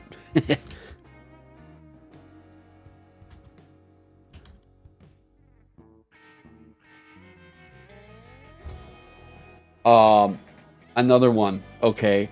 The Vitch should be just fucking required viewing for anybody whatsoever that is going to explore the ideas of, like, witch covens as, like, a main story beat. Wow. The Vitch is, like... I am a horror freak. I am obsessed with horror stories. This is the best horror story I've ever seen. Period. Like, I haven't seen anything top The Vitch. It is god tier storytelling. One of the few times I have ever seen this type of, like, character or whatever not treated as like a cartoon or like gone so far into the jump scare territory that it became a caricature of itself. It is entirely understandable and relatable, and that makes it so much more terrifying. Yeah, The Vitch is also a required watch for isolation type horror stuff too. Yeah, I agree. Have I seen the horror story Barbarian? I have, and I fucking cracked up the entire time. Holy shit. I couldn't help it. There were plenty of times in that movie I was crying laughing. I don't know that they intended it to be a completely serious horror story. At least the movie, I don't know if there was like a previous, like, you know, like a book or anything. But if we're just talking about the movie, holy fucking shit. I lost it watching that. just wow. Um, yeah, and don't go down in the basement. Yeah, the movie. Um, the last like 5 minutes of that movie are some of the goddamn funniest things I've ever seen. Yeah. Those of you that know, yeah, you, you can probably tell why I had that reaction to it. Um, I felt it was, a good movie all around. Um, but I think that Barbarian probably hits for me at like a 5.5. Um, the Lighthouse is like a super solid like 8.7, right? Midsummer is like my 8.5. The Vitch is one of the very few 10 out of 10s for me. Oh my god, I love that fucking movie. If anything, if I had not seen this one and I had seen these right here, these would probably be up here in like 9.5s, very up high. As well as Annihilation. Annihilation is a 9 for me right now. Before, like, if I had not seen The Witch, this would be my 10. This was that good that I think it pushed my previous 10 down a whole rank. Yeah, it's so fucking good. You always confuse that movie with The Northman for some reason. Another fucking fantastic A24 flick. The Northman, I went into that just kind of like not really having major expectations. Did not expect to be walking away from that just being like, holy shit, that was incredible. Yeah, The Northman, it's also not like an A24 film that had a whole lot of like hoorah around it. But wow, was it ever incredible, and it goddamn delivered so fucking good. Like the thematics, but you understand if you found it funny. I mean, there's a horror element to it. Barbarian is a horror movie, but goddamn, I'm sorry. It was just, there were so many times where I was just cracking up. Like, sometimes if I see something that's just that fucked up, I have to laugh at it. I'm going to, because I'm like, come on. The fucked up bear movie is Annihilation. Yeah. Yeah. Yeah, that bear's name is Homerton, by the way. Okay, so Fae characters. Actually, there's an essay I'm going to recommend.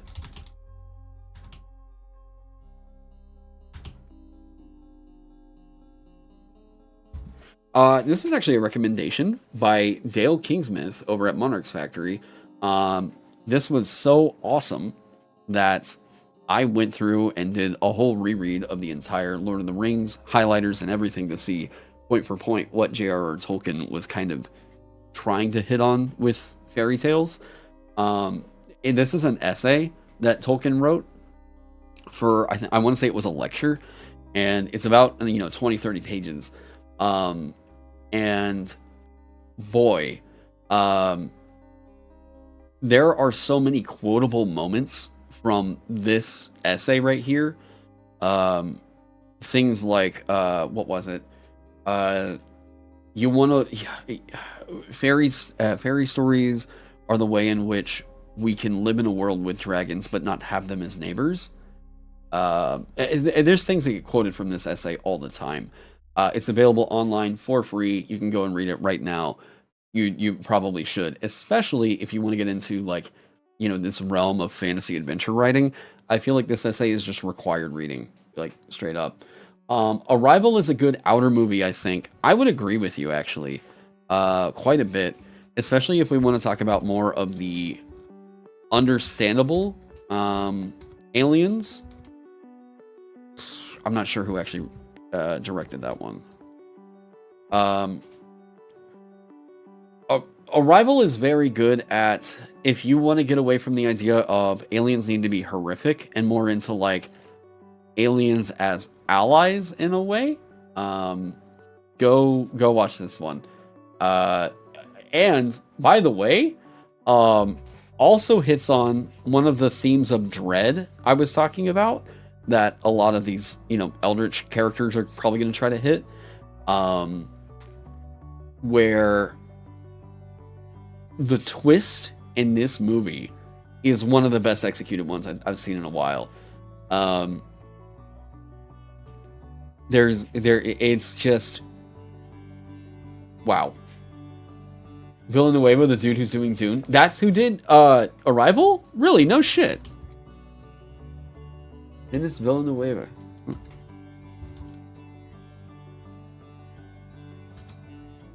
Interesting. Well, thank you, chat, for keeping me up on that. So okay, so that's like I would say those are like big. Yeah. Yes, spelling dude claps. Wait, what? Oh, later, Tristan. Okay.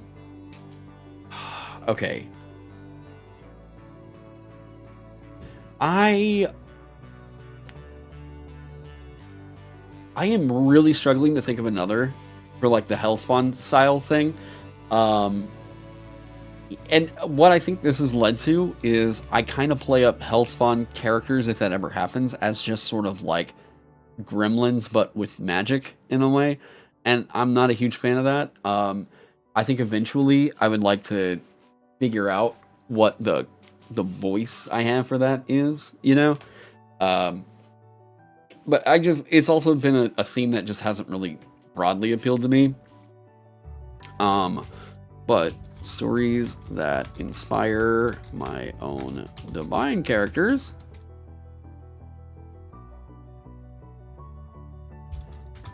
Okay.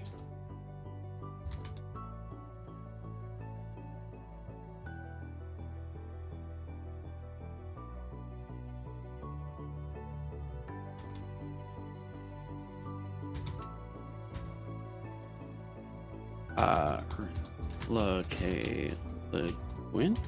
There we go. Man, Fantasia. I guess if you wanted to go whole hog, you know, Night on Bald Mountain, terrifying pit demon kind of a thing, maybe that's a way to go.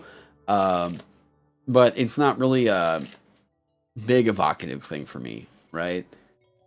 Aliens as allies, you immediately thought of gay aliens.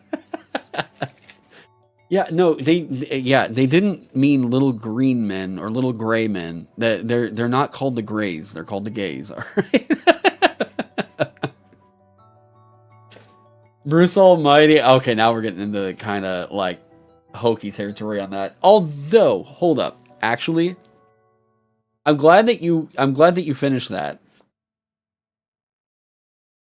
Morgan Freeman did a great depiction of God. I actually think that Morgan Freeman's God in Bruce Almighty was aces. Very, very great character. But if I put that on here, I don't think that that's totally quite there. Actually, my favorite, like, God logic that was, like, kind of captured.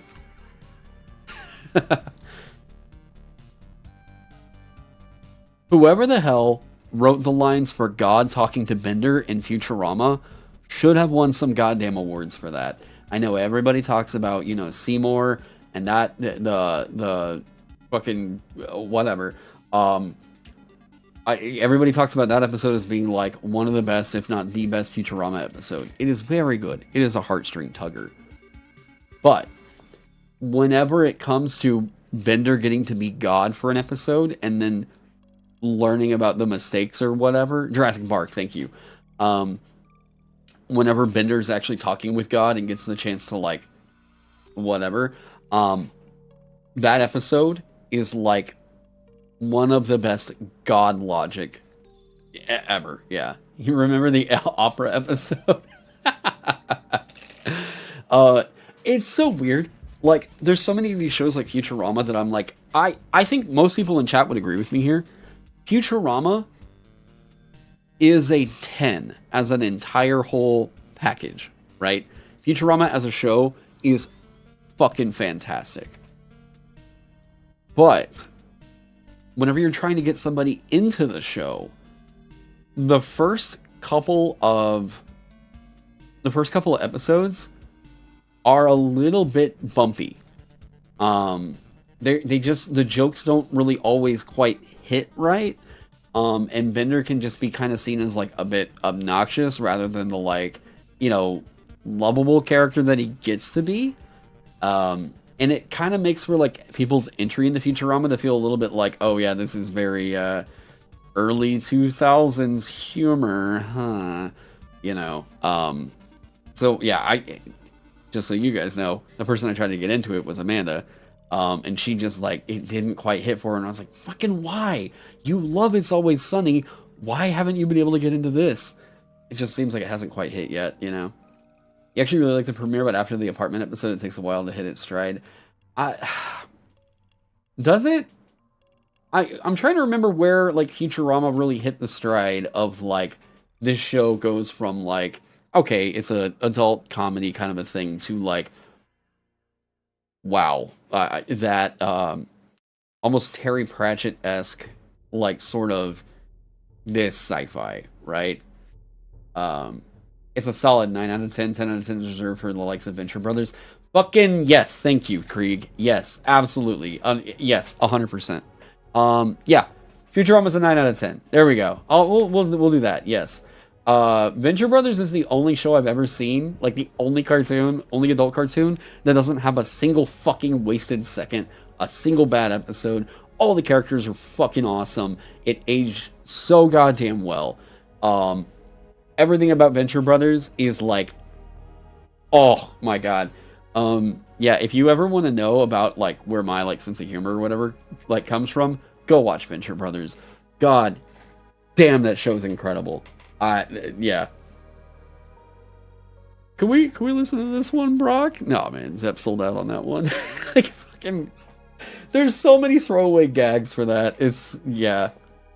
You think the show's incredible and way better than The Simpsons? Oh yeah, I mean, well, that's yes, of course. Futurama is a masterclass in mixing comedy with other genres. I mean, we could just stop it. It's better than The Simpsons. It's a fantastic show. I think it was objectively better than The Simpsons. Oh yeah, which is another funny one because like Amanda also had a hard time with The Simpsons, and yeah, I mean I only ever watched The Simpsons on a rewatch up to like maybe the monorail episode, and then I kind of just check out. You've yet to find someone that doesn't vibe with Venture Brothers? Yeah, because the moment that you do find that person, they need to go on every block list you have. That just instantly means no vibes, no good vibes. That's a bad time. Yeah, I am 100% on board with, yeah. Okay, so Futurama, this was Godfellas.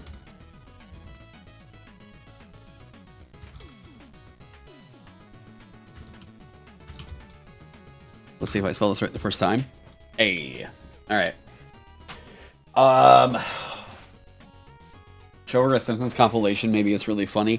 Yeah, actually, Simpsons is way better in chunks. And honestly, so is Family Guy. I think Family Guy definitely lost the wind in its sails, but clips of Family Guy from like the first 3 seasons or whatever, dude, that show is still funny. Pushing Robot Devil for Hell's Fun character. He's too much of a hokey kind of a, devil. At least, for my kind of vibe. And I was also trying to kind of root this back into, like, maybe some of these D&D adventures that hit on these vibes. You're more of an American Dad, man? Well, yeah, I mean, American Dad is objectively better than Family Guy.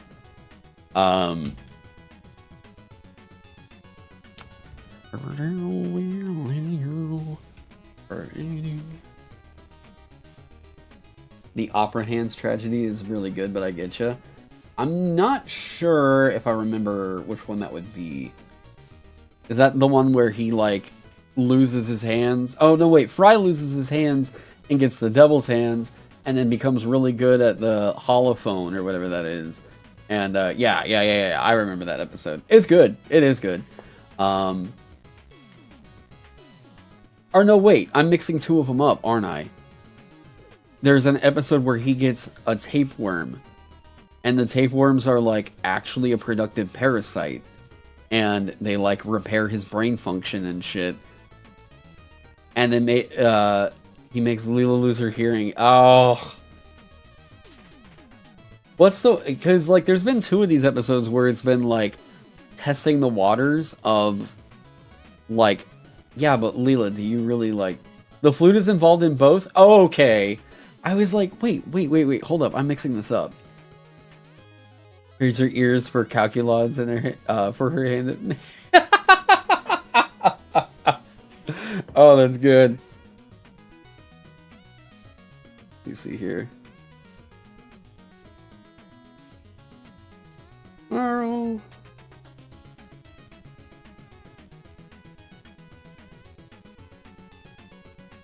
Okay, there we go. Okay, now...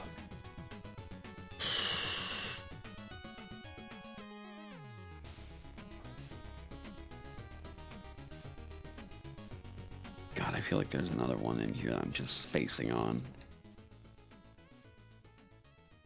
Oh, yep.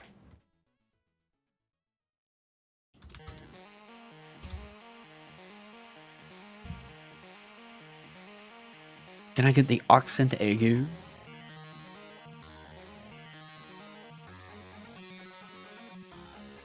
Elric of Melnibone has an awesome Devil's Bargain. Yeah. If you're looking at like the more by the way, those of you that haven't read Elric, this is if I can like lure you into why you should read this one. Elric is like the main inspiration for D&D 5e's Warlock. Like 100%. You will see just from reading like the intro, like Elric of Melnibone, where like Hexblade came from. Like the whole idea of exchanging, like fantasy characters exchanging, you know, like making deals or whatever, agreeing to future bargains with devils in order to get like temporary power to overcome an enemy or whatever. That's like Elric of Melnibone is hugely influential for that in fantasy. You haven't seen the Elden Ring trailer yet? Is it good? You mean for the DLC? I don't know that I've watched that one quite yet. Can I acknowledge Elizabeth Hurley in Bedazzled for Hellspawn so we can laugh about it? Oh, I don't know who that is. Elizabeth Hurley in Bedazzled?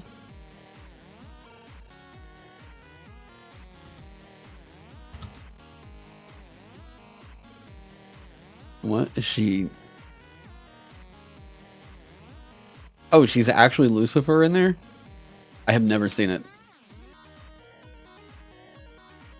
This is a 2020 movie? Oh no, 2000s movie. Okay. So she was a sexy Satan? Is that it? It's a Brendan Fraser movie. Brendan Fraser Devil Wishes movie.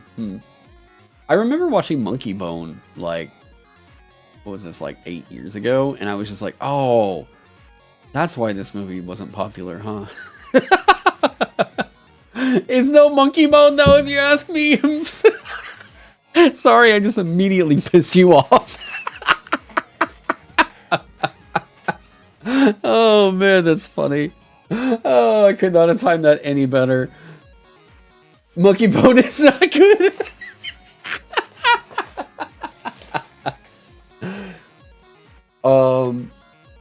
If you're looking for divinity inspiration, see the comic The Wicked and Divine. Okay. Okay, so got those on there.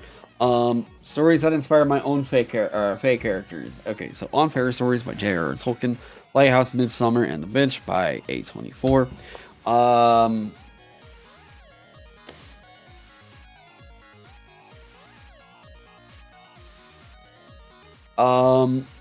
In some ways, just like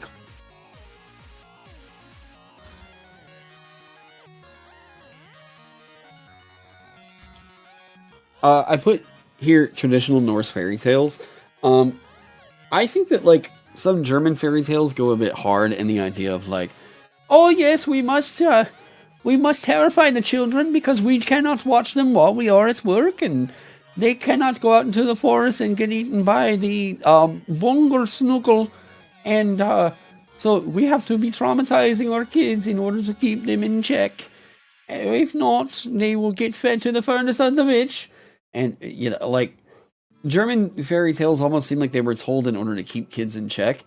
Whereas, like, I like a lot of, like, the Norse fairy tales sort of, like, having this absurd logic at times. Or like, nonsensical lessons that I try to, like, kind of carry in with some of the, like, fairies and stuff. Oh, yes, the Pillsbury boy, the one who has never seen it, we all know he sounds like. Yes, right? It's weird. Brendan Fraser makes the dumb character because he would get boners in class and would call his monkey bone or something shit, and then the character takes over his body. Yeah. Yeah. That movie. Yeah. So like at least with like the Norse fairy tales, it's like, okay, I'm gonna try to recount one that like I remember reading and I was just like, huh, alright. So it goes like this guy goes by, he sees this rock and he's like, man, that just seems like a rock I should really pick up. So he picks up this rock and there's a dragon underneath it. And this dragon is like, I'm gonna fucking eat you. And he goes all like, no, please don't. Please, give me a second here. Let me figure this out. And then it just so happens that like there's a dog that walks by and he's like, hey, you dog, like there's a dragon over here. And like, I need some help or else this dragon's gonna eat me. And the dog is basically like, oh no, it wasn't a dog, sorry, it was a fox. And the fox, because foxes are so clever, is just like, well, dragon, I bet you can't fit under that rock. I actually think that your what is it? That rock, or what was it? I don't think you're actually bigger than that rock or something like that.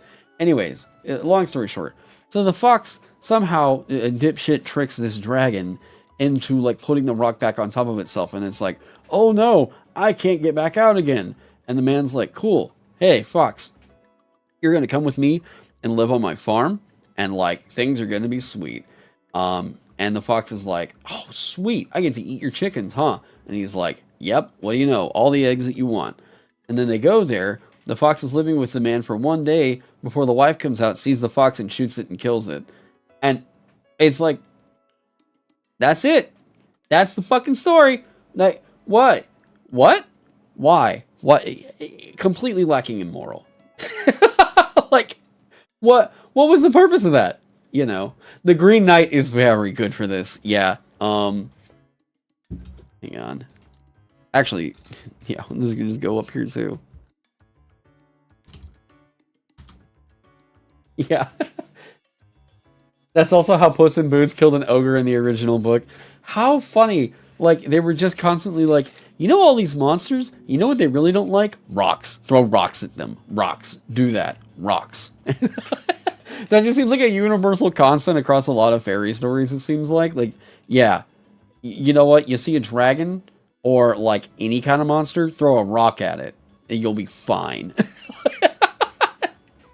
Yeah, like, okay, some of these stories, it's like, that kind of nonsense logic, I think that we're now seeing that applied to a lot of, like, fairy creatures.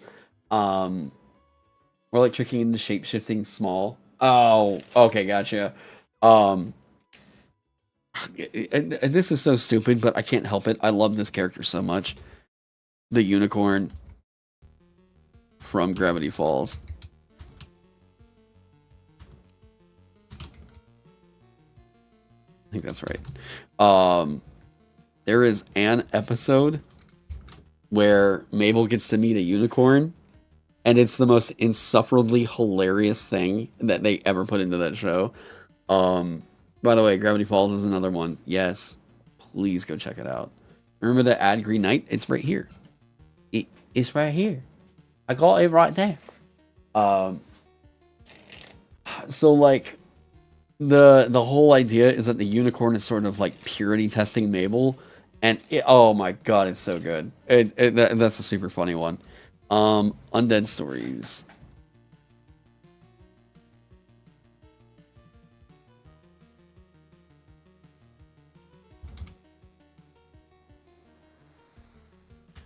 Okay.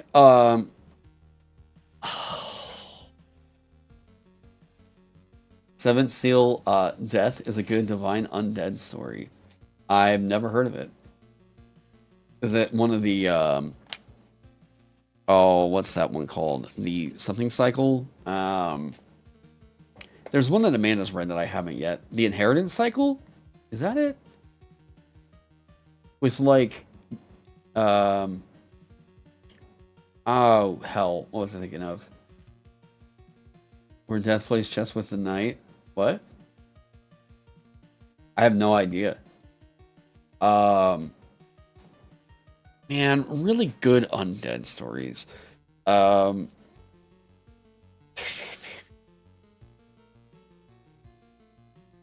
This is a tricky one because they're just like everywhere. And I mean, like, if I were to list something like George Romero's Zombies, that's so not really inspirational. That's just like, that's the way that they act, I guess. I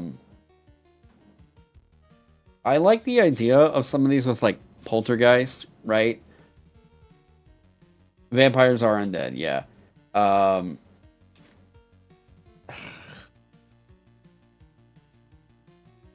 Now, here's my problem, and I think that this will tell you a lot about, like, I guess where my head's at with this.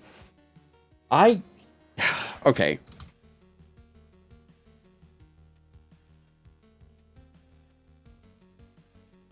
Just, yes, I'm sorry, the way that Dracula is handled in Castlevania is better than any vampire I think I've ever seen in media. Like, dude, yeah, like, Castlevania handles what could otherwise be a very unrelatable character in... I don't know that I like Dracula as just this morose character where it's always just like, oh, that beautiful woman I loved is now dead. And no, like, Dracula in here is more like, look, I've tried to move past that in my life, and like, but I'm more, it's not a thing of like I want her back. It's like no, I've just simply lost like the enthusiasm to do whatever, you know. Also, like, dude, Godbrand as a direct or as a fucking vampire in this show, awesome. I actually really like Carmilla as a representative for a vampire in here as well. Alucard's fine, but like, I think they, I think that they saw Alucard and they were like, look, you all know we have to make him fuck everything, right? Like, I think they just knew with Castlevania it was like, we have the long-haired pale boy. We have to make we have to make him fuck everything, all right? And like, Alucard's fine as a character, but I don't really feel like there was enough time spent with Alucard for me to really get much out of his character. And it's weird. I thought that the season 2 arc was so B story that it was painful. Otherwise, like, I thought all the other vampires in Castlevania fucking awesome. Alucard, one of the like mainstays, just seems a little bit like, eh, you know. The Vampire Day Armor was absolutely sick in that show. Wait, is that in season 3? I have not watched season 3 yet. Season 3 came out while I was doing Vagabond work, and yeah. Isaac is fucking also awesome. Yes. Such a strong contender for like top necromancer in any fiction. Yeah. Bro, what am I doing? What do you mean? Huh? Oh, yeah. Oh, was that a spoiler? Oh, I'm not. I mean, don't spoil the whole show, but I'm not like. I'm not gonna be like, Conrad, you're banned. You're banned forever. I need to watch season 3 as soon as possible. There's a lot of things I need to watch. No, you're fine. You're fine. Don't even worry about it. They get some kind of cool armor. That's right. Isaac made me see a way in which he could play a good necromancer. Exactly. Yep. This is a thing that I have to do, right? Yeah. Probably haven't read it, but Genevieve from Warhammer, she has a concubine pole from poverty turned into a vampire lord. She's cast aside. His lady went ballistic. Ooh. This might seem like an odd pick here. But I think people who have played this game will know why I'm putting this here.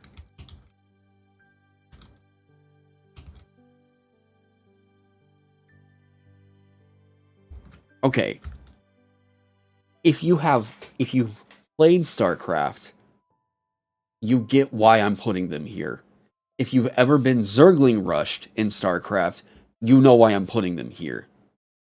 I think the better idea for what to see like Undead would be doing is not to necessarily look at like, you know, George Romero zombies. Look at what happens whenever a motherfucker takes 25 Zerglings to the face at like 6 minutes into the game. Hey, fucking crazy. It's just like, that's overwhelming. It is absolutely goddamn overwhelming what that is, right? And that's what I think that like zombies are intended to be. They are cheap, they are thoughtless, they run in, they fuck shit up as they were told to do. That is Zerg. That is Zerg mindset. 100%. If you want to understand zombies, are we gonna watch a Zerg rush? Sure. Mutalisks are dirty though, are dirty too. Yeah, I think Zergs are better undead than they are zombies. Is there just like a classic Zerg rush? Somebody rushed in with the fucking drones too. Yeah. I love this. We are like over a decade and a half away or out from StarCraft 2, and people are still posting up new Zerg metas for like Zerg rushing and shit. The story of the Zerg rush meme. Zerg Rush. This is the phrase you have probably heard multiple times. If you're a StarCraft 2 fan, the meaning is quite obvious. But do you know the origins of the meme that managed to spread beyond the original game? That should be an undead horde. Back to the first StarCraft, where early game attacks the Flood from Halo are also good. Most of these attacks were called either cheeses or rushes. Players would build a couple of early units and try to finish the game as quickly as possible. The Zerg race, of course, had Zerglings, and they could be in your base very quickly. Even though this is not the most efficient strategy, it was often used in lower leagues and even in pro matches sometimes. Yeah, they just get in and fuck shit up, and they're super quick, super cheap, but you know they're squishy as fuck, right? These are not meant to be, like, if somebody has a decently trained unit by the time that you Zerg rush, it's game over. Like, they've developed, and the moment that you get beyond that tier, you spent so many resources on this one cheap-ass fucking move that it was like, well, I can't recover from that, I guess the game's over, you know, yeah. Have I ever read World War Z, Don't Let the Movie Cloud Your Judgment? I have not, actually. Let me see here. Go. Somebody said, the Flood from Halo. I do like the Zerg from StarCraft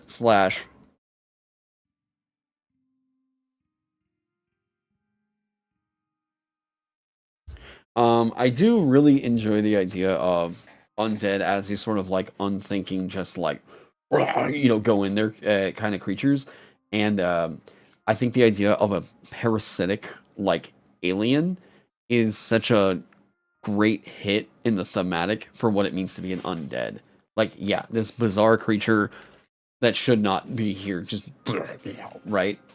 What about the ticket from Destiny? I've never played Destiny. Being stripped from reality and replaced by energy with their will entirely removed. So they're like a husk kind of thing. That's kind of cool. Okay, so we have Castlevania. I think the Zerg or the Flood from Halo are like better representations of what I like to think of zombies as.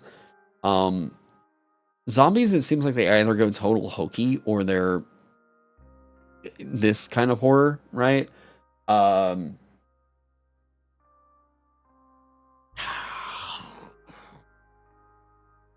Okay. The best way to do this other one. Okay, undead. I'm just gonna see here, Dark Souls. Literally anything in the franchise. The way that Dark Souls handles undead is about as serious as I ever love to get into it, really. Zombies are baked into the world as a concept of not just like you're risen from death. It's like, no, this is what the afterlife is like. Congrats, here you go. You get to go wander around as this fucking husk, right? Don't let that flame go out inside you or else you go hollow and then you lose any of your humanity, right? I kind of dig that idea. It's a different take on what it means to be an undead, in a sense. And by the way, best skeletons. Like, skeletons in video games can be so goddamn hokey, and they usually are. They're funny, alright? Like, if you're trying to make a skeleton scary, usually the things that you gotta do are make it a snake or make it very big, right? Skeletons, just in their own, are such fucking goofy monsters. We have just memed them into being completely unserious, right? But Dark Souls knew that, alright? FromSoft knew that, and whenever they made Dark Souls, skeletons are essentially like just throw everything at you dumb characters, right? This is why there's things in the game like the zombie bone ball, where there's like 40 zombies collectively in this big ball that's rolling around by them like pushing it and shit, right? The bone wheel characters, like, yeah, the Jason and the Argonaut stop motion skeletons are terrifyingly fast and skilled.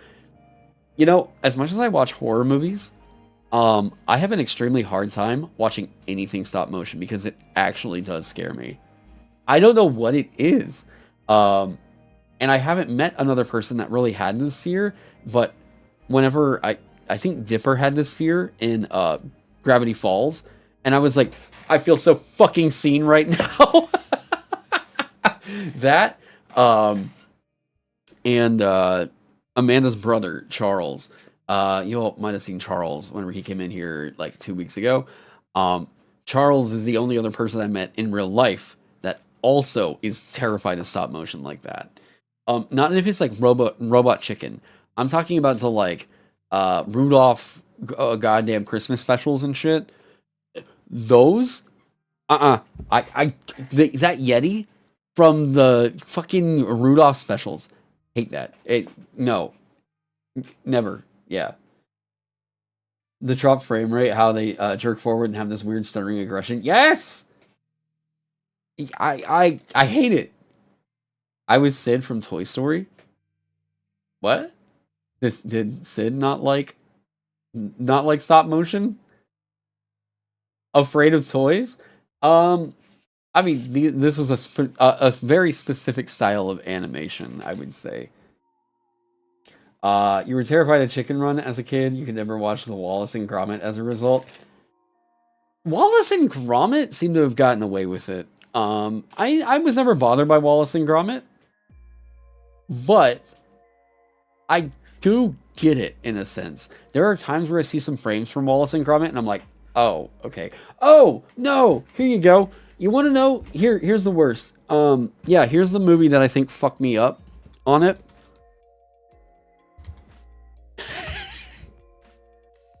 Yes, it's this fucking frame from Pee-wee's Big Adventure. And those of you that have seen Pee-wee's already know what the hell I'm talking about. It's Large Marge, alright? This is what I think of when I think of stop motion animation shit, alright? Everything has this impact on me, right here. I remember exactly where I was. My buddy Drew's house whenever I was like 10 years old. And we were watching this movie at like midnight. And then and they looked like this fucking scene. This ruined it. Forever stop motion animation to me. If you're doing it in this frame rate and you're doing this with it, no. You don't remember that? Yeah, that is forever burned into my brain. The transition of her face. Beetlejuice was fine. because with Beetlejuice, I was expecting that. With Pee-wee's, that came from out of fucking nowhere. Absolutely fucking nowhere. Yeah, it's from Pee-wee's Big Adventure. Yeah. Phil, what have you done? Yeah. The Beetlejuice, like Tim Burton shit, now that I'm older, I love it. I love it. That's sick. Yes. Any day. Give me that shit. More and more. I actually had it as one of the core inspirations that I sent over to Maxwell for the Beshkion Do on who was that guy that walked behind you just now? Fuck out of here. You know.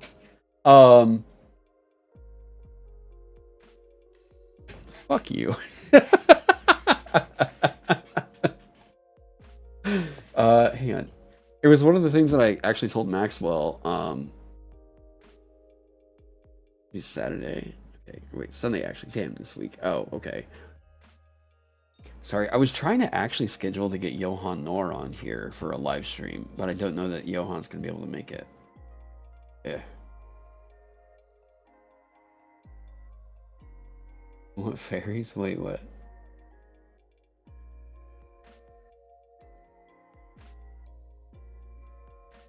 Community had a Beetlejuice joke over 3 seasons? Wait, what was the Beetlejuice joke? Community Beetlejuice?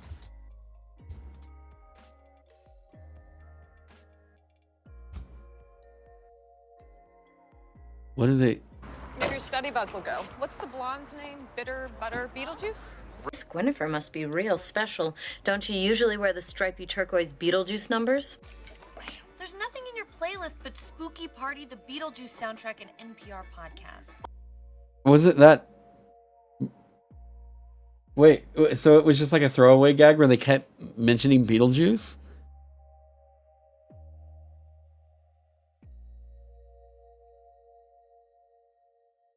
What, They said Beetlejuice 3 times, once per season, and he appeared in the background? Wait, seriously? One of the best Easter eggs in Community is a reference to... Yeah. In Community Season 2, the series subtly references Beetlejuice 3 times in separate episodes, with the third being on the Halloween episode, where we actually do see Beetlejuice pop up in the background. What's the blonde's name? Bitter Butter Beetlejuice? Don't you usually wear the stripy turquoise Beetlejuice numbers? The Beetlejuice soundtrack and NPR podcast. Dude, that's fucking genius. God damn it, I love Community so much. Holy shit, that show is so good. Oh, yeah, all the meta jokes that they did with Community, yeah. Guess I got to bear down for finals. Oh, later, Conrad. Good luck. Oh, wait. God damn it. God damn it. Alright, this is... Alright. The other one that had me fucking cracking up, hang on, Community. What was it? The human being mascot. Okay, look. Whoever came up with this gag of making the fucking mascot this the Greendale human being.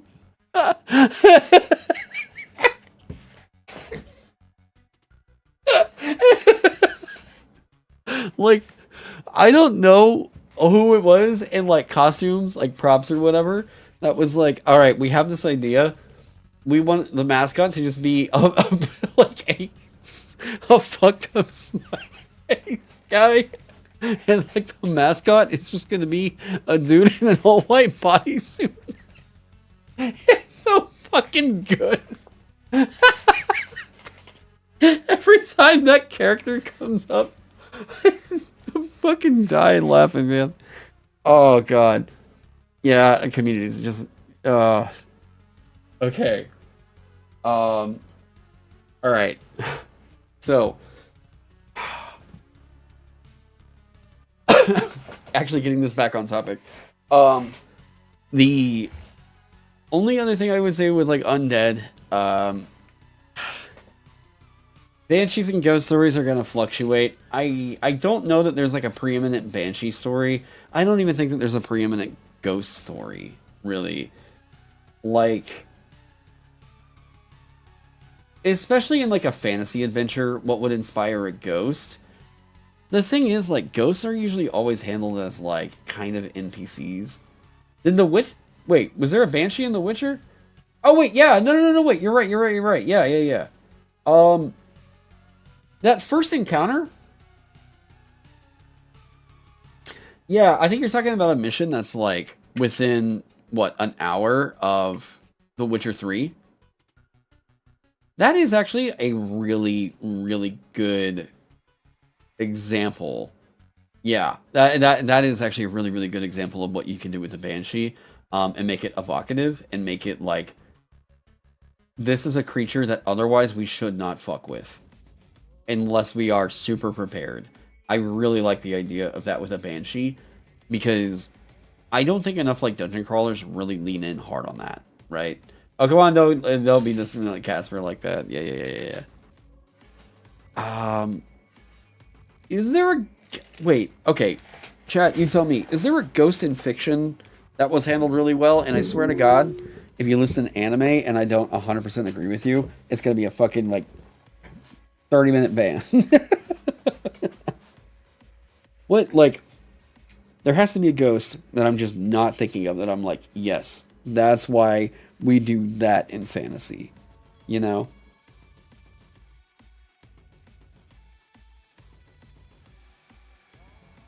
Because, like, none of them really come to mind.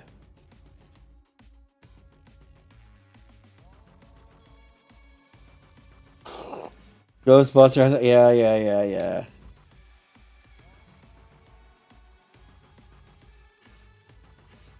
I actually think,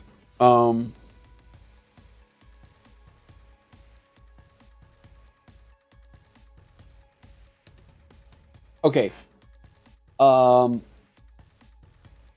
gonna put something here, and some people might not like why I put this here.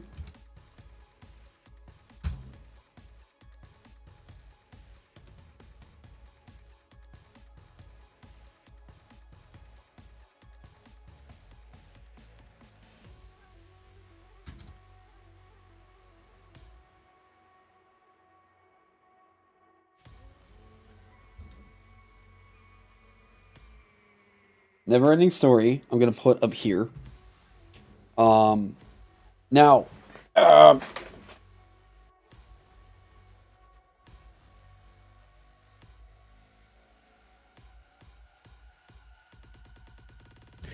okay, so,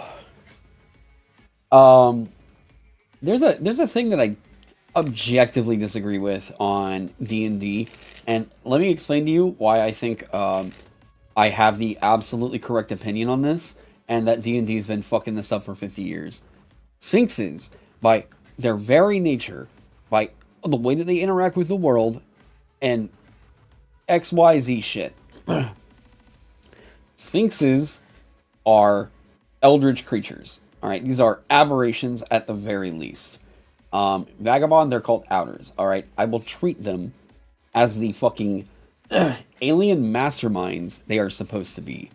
These are creatures that, like, their very existence is supposed to be, like, steeped in philosophy.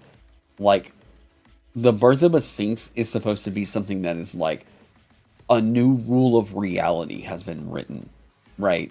A Sphinx should be a creature that is more baffling to comprehend. It's mere speech patterns and thoughts than a beholder ever wishes it could be. I fucking love the narrative of what it could be for a Sphinx in a campaign. In fact, I want to challenge myself to write a whole goddamn quest around one. Or multiple branching ones, all leading up to a Sphinx. A Giant Sphinx in particular is like the only Sphinx you should ever be using. Let's just be real here. Androsphinxes, as they are in D&D, are just... They're lions that can fly, okay? Like, Gynosphinxes, though? Oh, fuck. Oh. Dogma 2 is a good, not a good game, but you like the Sphinx representation. Her quest kind of sucked after a while.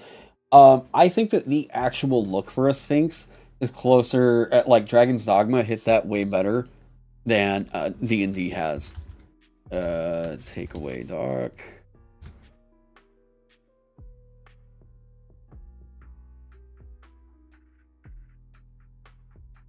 The presentation of this character is so fucking freaky. See, everyone's been like, yeah, Sphinxes are these, like, you know, they have like a female's head and they've got like bird legs and like, you know, what, but like they're otherwise they're just like human face on it. Jesus fucking Christ, what the hell? Oh my god, this is so goddamn cool. Like, this is a compelling as fuck character design. This is, yep, that is a reality warping creature right there. That Sphinx is horrifying. Give me that any day of the week. They do not need to just be these monsters that are very smart. I'm never like that. This creature should be like, when a Sphinx is born, a rune is birthed as well, right? A rune that dictates the laws of nature or whatever. And the Sphinx is tied into this law in some way. What the fuck? This is so good.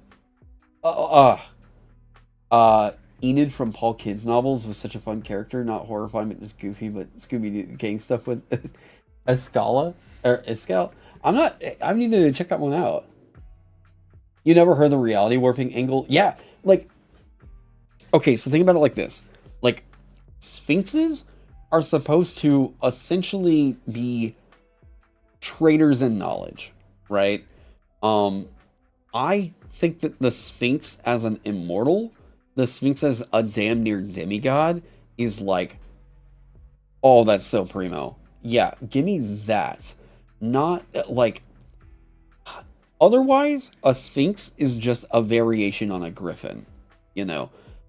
You have to give Sphinxes this, like, they need to be preeminent symbols of divination. And if we have this many, like, if this much symbolism of divination, future sight, all that stuff, if that's all tied into this creature, it should be so much more than the goofy riddle master that you get in D&D.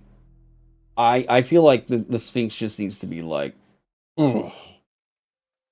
Is that my cooking or did I see that somewhere? Oh, wait, did I have that thought? I mean, like, insofar as, I mean, it's built off of reading, like, lore on them, but, no, yeah, that's my, like, thought process on it. I just, like, I personally never really like the way that Sphinxes are represented in a lot of games, and I think that, like, Dragon's Dogma was the first time I saw a Sphinx that I was like, that right there, that's what I'm talking about. That, like, give me this concept of a monster, like this monster that, why is it trading in these riddles? Like, what's the deal with it? Like, it's a knowledge broker, right? Okay, sick. What are the kinds of things that a Sphinx would ask that isn't just the lame ass, like, if you answer my riddle, only will I let you by, otherwise I eat your brains. It's like, who the fuck? There's one in White Plume Mountain, I guess spoilers for this, that is the lamest ass fucking Sphinx encounter ever. It's such a lame Sphinx encounter, they forgot what the fuck happens to it after you answer its riddle. It's just a like, oh, well, this thing is in charge of a wall of force, and whenever they answer its riddle, they can go through here. What the fuck? No, that is way too doofy. Way too doofy. I've included it in my, like, remix / like remaster of that dungeon, because the rest of the dungeon is pretty goddamn cool. But that's one thing that I'm like, I'm gonna just, like, let it go and let this be this, but yeah. That is Enid. She becomes a sidekick in the Paul Kidd novels. Okay. Huh. That was a missed opportunity, IMO. Oh, you mean like in the adventure? Or wait, are you guys having your own talk? Are you talking about the one that's in White Plume Mountain? Because, like, this to me is the only representation I want to see for Sphinxes moving forward. Like, this, I want this monster. This is so fucking cool. Like, it doesn't need to be a, like, look, let's look at the D&D monster for a Sphinx.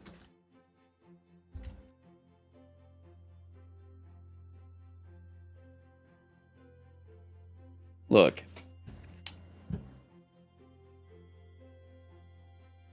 Alright, so here's the official art for China Sphinx.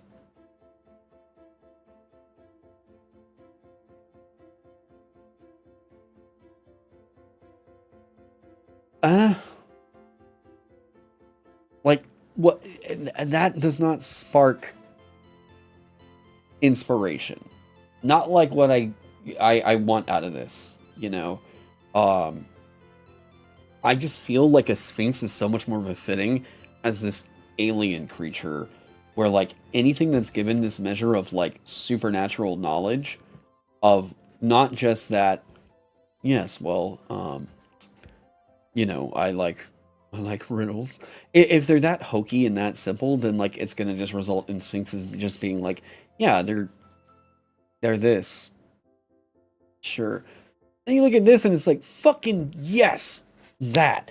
That to me is that familiar but strange. This is strange but familiar, right? It's a lion that has wings and it's wearing a crown. Okay. Fucking god damn. Everything about this is like, oh, that shock that you get, right? Like, oh, yeah. Like that takes you aback for a second, you know? Yeah, the Dragon's Dogma Sphinx is distinct. Yep. Any other monster pet peeves? Something like Troll should be Rumpelstiltskin. Like D&D monster pet peeves.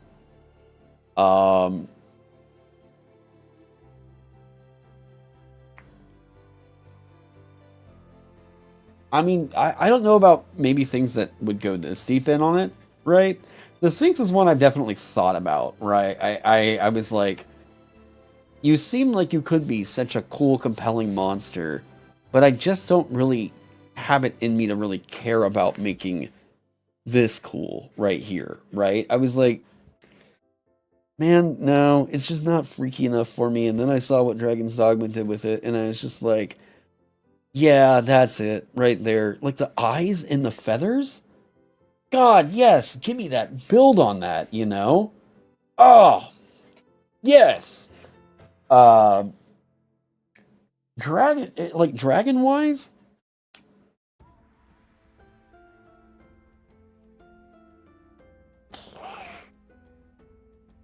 I can't really think of too many, honestly. Like, for what it's worth, like, I just think that a lot of, like, D&D 5e's, like, monsters, overall, I don't know, it seemed like they played it very close to the chest and a bit reserved on any stylistic interpretations for what these things could be, and that led to a game that just sort of has a very, like, vanilla, yes, here's your toolkit kind of feel, you know? Pointy Hat has a good series on dragons you recommend? Pointy Hat has a good everything on everything. Yeah, Antonio is a friend of the channel. I honestly, part of me wanting to get back to Gen Con this year is to hang out with a lot of people, and Antonio is another one of those people, because last year, the day we spent hanging out with Antonio was fucking awesome. Yeah. You want whoever worked on the design of the DT2 Sphinx to make monsters in Monster Hunter? Yeah. Like, I'm really happy with the way that now that we've gotten to the point where, like, Vagabond monster art needs to get done, I've been very happy with the way that, like, Maxwell takes monsters. Maxwell is rooting it just enough in that, like, kind of classic fantasy, but also, like, please, dude, put your twist on it, you know?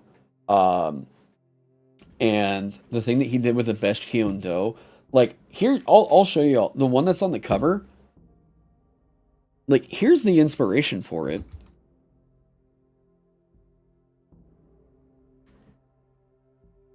Yeah, I basically told Maxwell, I found this monster, I really like the lore around it, but all the artwork of this thing sucks.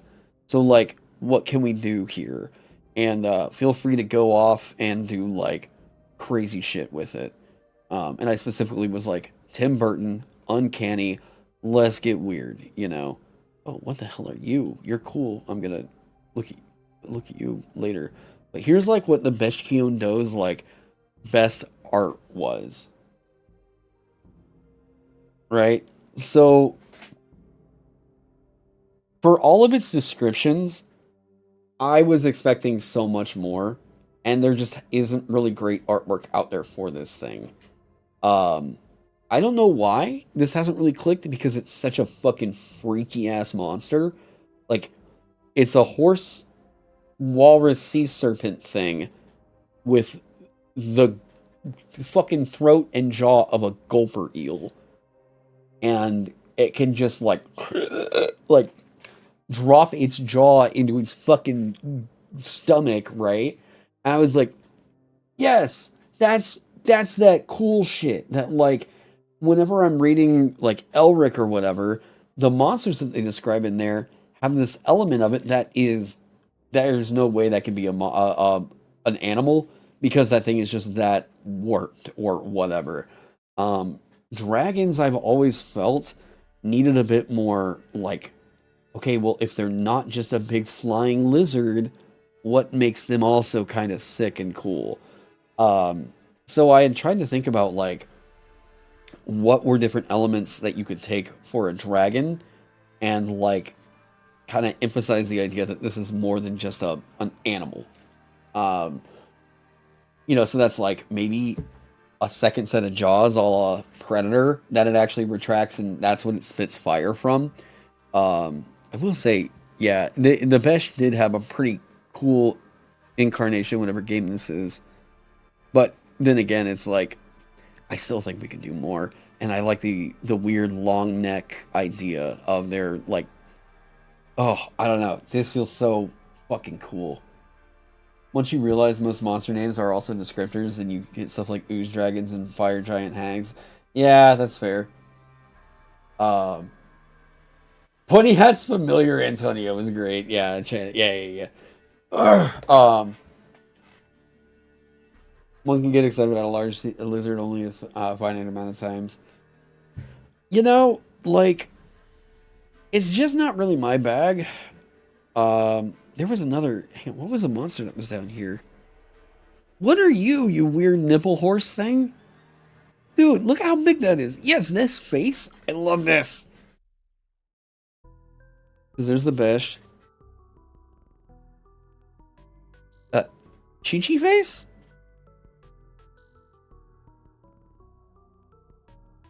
This counterpart, Bygorn, is satisfied. This attenuated creature was said to feed solely on wives who disobeyed their wives who obeyed their husbands, and as such was skeletal and malnourished. Of French origin, it's featured in a bunch of facetious works on the...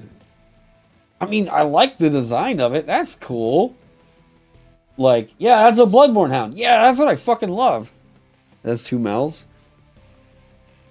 Oh, look at the chicken legs. I just noticed the chicken legs. Yeah. What's a game that did dragons very cool? Like, what's a very awesome, like, dragon design? I feel like I have seen one. Oh, I got it.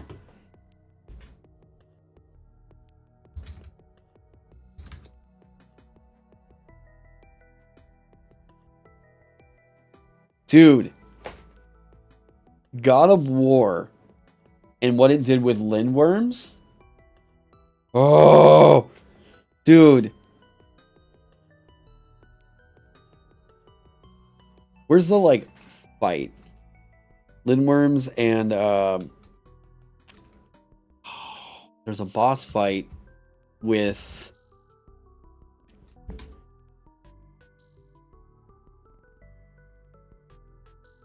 It's not. It's not Jormungandr. There's another serpent. The dragon god in Elden Ring was cool. Oh, Parthenax. Yeah, and I guess like dragons are this huge manifestation of magic kind of way. And it's like, okay, yeah, cool. Or Palasiduax? No, Parthenax is Skyrim. Palasiduax? Is that it?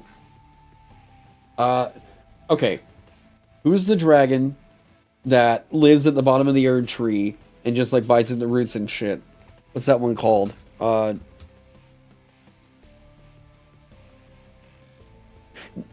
There we go, Nidhogg. Yeah, the one that rips open dimensions. Dude. Yeah, I'm using my... You want to see a sick-ass fucking dragon fight? This is what you gotta do with dragons. Don't just make them breathe fire.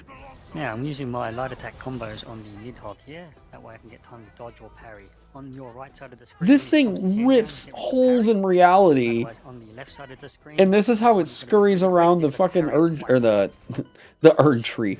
The Yggdrasil. This is such a great design.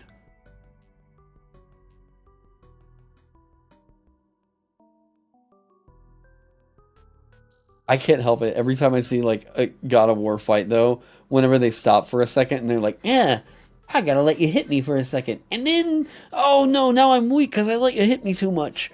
And then, great games, but yeah, it's just always a funny thing to me whenever I look at like God of War like combat and I don't have the like context of me playing it.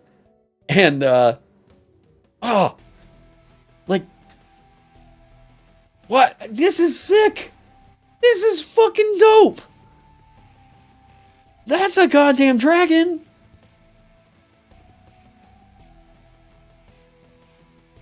Oh. Like, I love this. It says so much more about the ferocity of it, you know? There's a uniqueness and a character to it that I just don't feel like a lot of the... And I think that this is more of a way in which D&D handles its monsters and its lore. I don't think that this is a... I don't think that this is necessarily like a, you know, oh, well, all dragons need to kind of be fitting this bland model sort of a thing. I love the idea of dragons being bizarre. Like...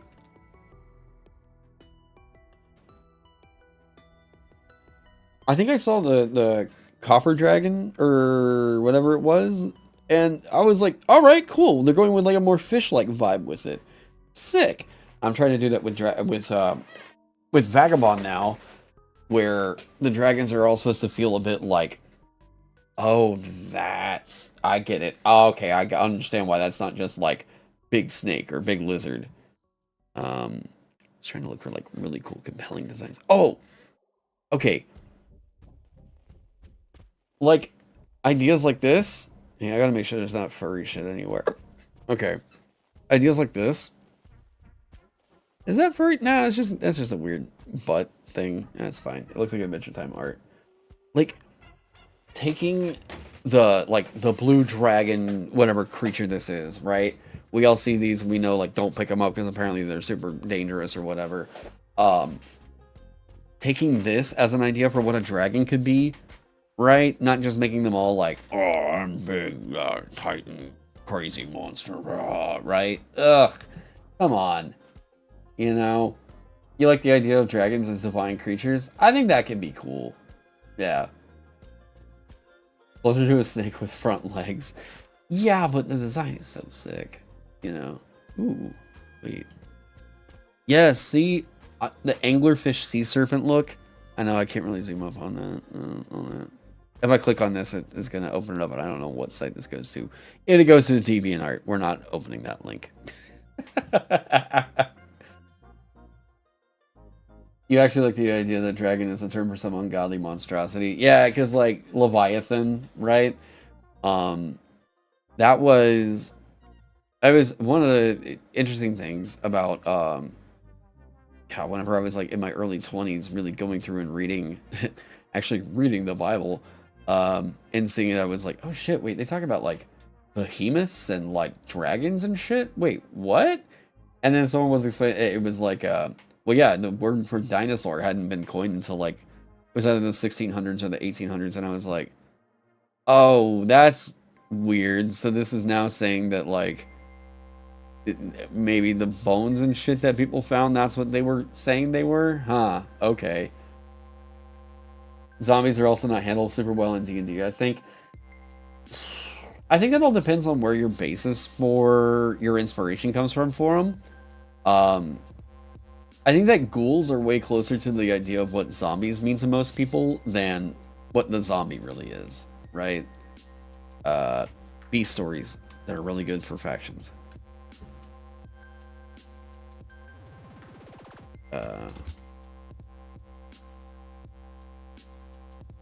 Honestly,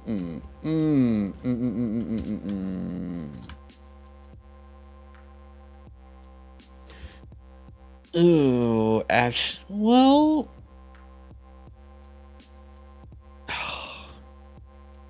this has got to go in both.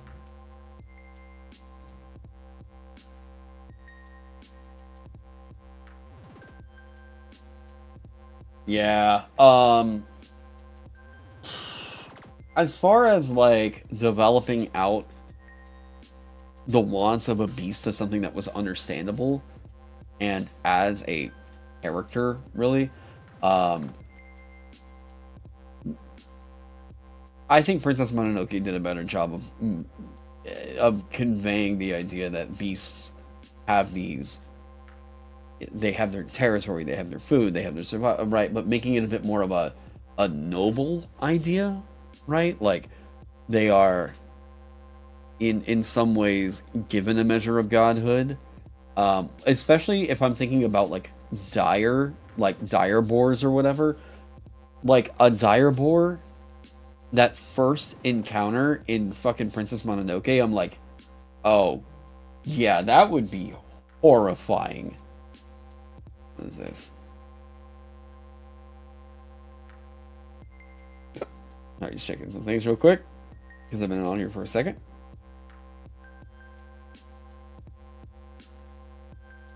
Okay, let's see one thing real quick.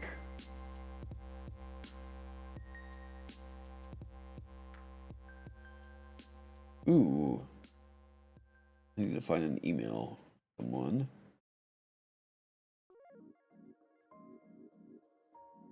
Need to do that later. Okay. Around the campfire, you look up and see the moon, you blink, it blinks back. It was not a moon. Oh, Godzilla. This is in regards to also giants are huge monsters. How do you make a monster feel large in your games? So, there is a certain height at which we become very uncomfortable with whatever it is that is, you know, looking at us or whatever. Look, if we saw just like a human that was like 12 feet tall, we're gonna be like, the fuck? Like, dude, what's going on there? If we saw someone that was like 15 feet tall, we start talking about the giants have returned. All right, like giants are not always these like, you know, 50 feet tall titans or whatever. You know, looking at Attack on Titan, a lot of those titans weren't any bigger than like 20 feet. But that's fucking huge. Like, here, let me see here. Is there like a Attack on Titan size comparison chart?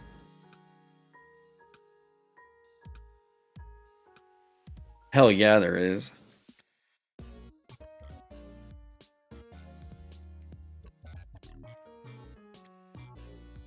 Okay.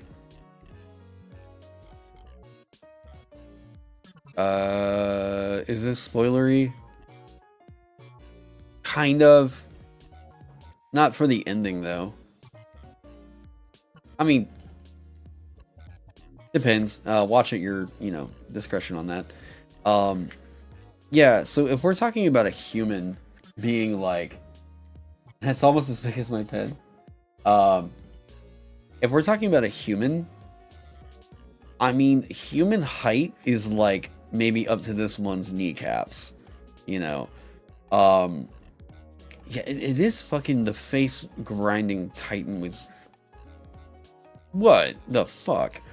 But most of the ones that we're seeing in, like, you know, early on in the series are like around this size and smaller, right? So these are like godhood, crazy, insane, huge titans right here. In all honesty, I have barely ever played a campaign where this ever became a factor into thinking about how goddamn big a thing would get. It's also just really unwieldy at a table, you know? So, like, what are you doing with that, right? I just don't really think that, like, 90% of tables are ever going to be getting to the point of fighting something like this goddamn titan, right? That's a level of power scaling which I just don't think a lot of TTRPGs kind of support. And I think you would have to write like a boutique system to get something like that across. The scale of a thing, it's funny because I actually had a nightmare once about getting chased by a giant, and I will always remember how weirdly uncanny that felt. Seeing it like running across this field, and I was like behind a tree. I knew it could see me, and it was just like running at me. I was like, okay, this is why this is bad. Like, that's why that's fucking scary. Something that's that big, like, again, even if it's 15 feet tall, right? 15 feet tall. Think about any human being that size. Like, do we have? We don't have 15 feet tall humans, thank God, but has somebody ever illustrated this?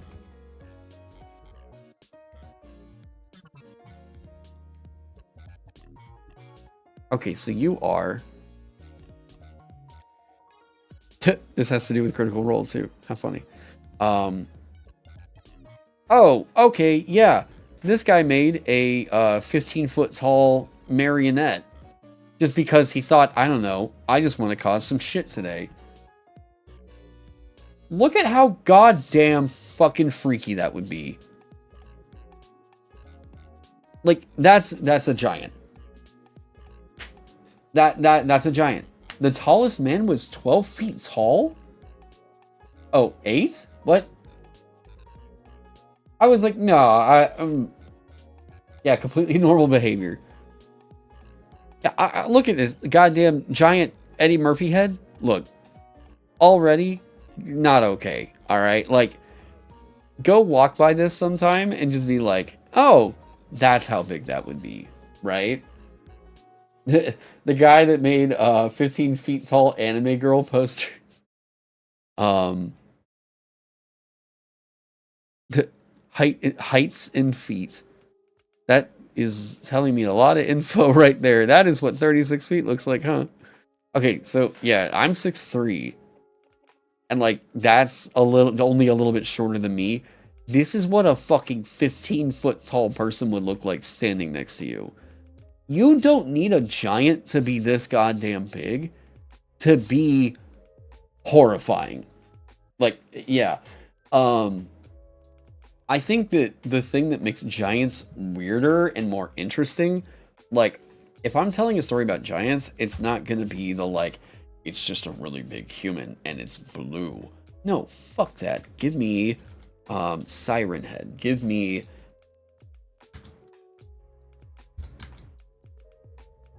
Give me this kind of shit right here. Boom. Majora's Mask giants. This is weird. Weird. Ugh. I love it. But right? These giants, they're basically nothing but thighs and legs, right? There's something fucked up about them, but they're just tall and they're humanoid. Cool. I love it. Make it weird. You know? Like, there's too many times where, like, D&D giants are just like, oh, I'm just a big hungry thing. They don't take it weird enough. Right? Like, look at this. And it's just like, oh, hi, I like to eat pumpkins. Right? And like, that's about the only kind of like fee-fi-foam bullshit story you get out of it. Like, even still, this is like, oh, I'm that guy's brother, but I'm blue. Great. All right, cool. Thanks. Glad to have you. No, weird. Give me this. I love it. I love whenever this shit goes so bizarre. Yes, that is a freaky ass giant. Awesome. I love it. Go with that more like, yeah, that's a bad time heading our way, huh? You know? Ugh. See Monster Garden for some cool concept on humanoids. Oh, yeah. I love that YouTube channel. I saw his one on dwarves being like insectoid, and I was like, oh, yeah, that whimsy is sick. Giant Eddie Murphy is less scary than the music he put out. I didn't even know Eddie Murphy did music. That are giants from like the Hilda show. I think they're trolls over there, which, unless I, oh yes. Yep, the giants from Hilda are fantastic. I love this idea. They are massive. They are not, I mean, they're humanoid in shape, but other than that, they're just like, these could be anything, right? Yeah, giants and trolls. Yeah. The Midnight Giant. That is so cool. It's simple. Like, it's just how easy it conveys. This is not just a big person, right? This is like, it's a force of nature. A giant being this hokey, like, hey, well, I'm big and I live in the woods and I'm gonna eat all the milk. Like, fuck out of here with that. Give me this. Like, make it weird. You know, yeah, okay. There's, yeah, it's a dude face, but he's got little antlers on. He's got fur all over his body. Yes. Give me this weird shit. The Titans from Hercules.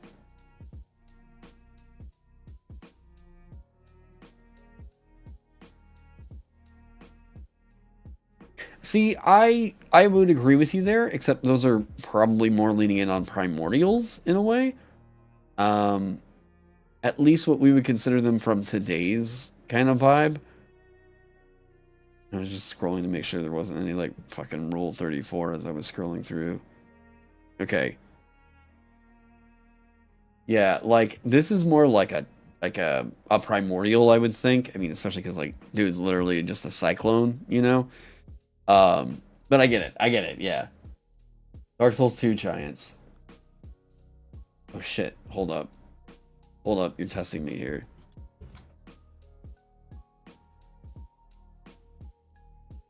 Oh, yes, I was like, wait, first boss, what do they look like? Yes, the whole head, motherfucker.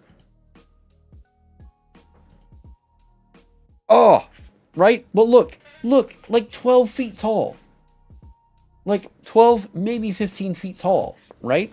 That's enough to go, fuck, oh, shit, he's hitting me with a goddamn pillar, you know? Yes, make it weird. I love this. This is a thing, like D&D's giants don't push things further out, right? A lot of our conceptions of fantasy, what the fuck? I just love the weird build that this guy has. The shaping on this is great. Yeah, I feel like giants could just be so much more. And it feels like they really barely get much love in D&D. You think tokens have messed up with our sense of scale? No, I actually think that it's mostly because our stories are smaller, right?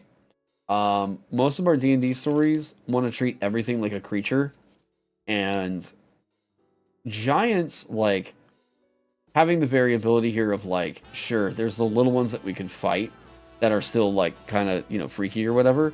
But I do really, really love the idea of these titans as like, oh god, just being a massive fucking crazy, yes, like I was saying, force of nature, right? Yeah, still, this guy's probably like 20 feet tall, right? You don't need to go crazy with it. It also doesn't need to be this thing where it's like giants are immense, you know? Just let it be like a giant could be a 20-foot tall thing somewhere out there. Cool. This to me is so much more freaky than, oh yeah, 100-foot tall dude that eats people. I like the implications of what's happening here, you know? Oh.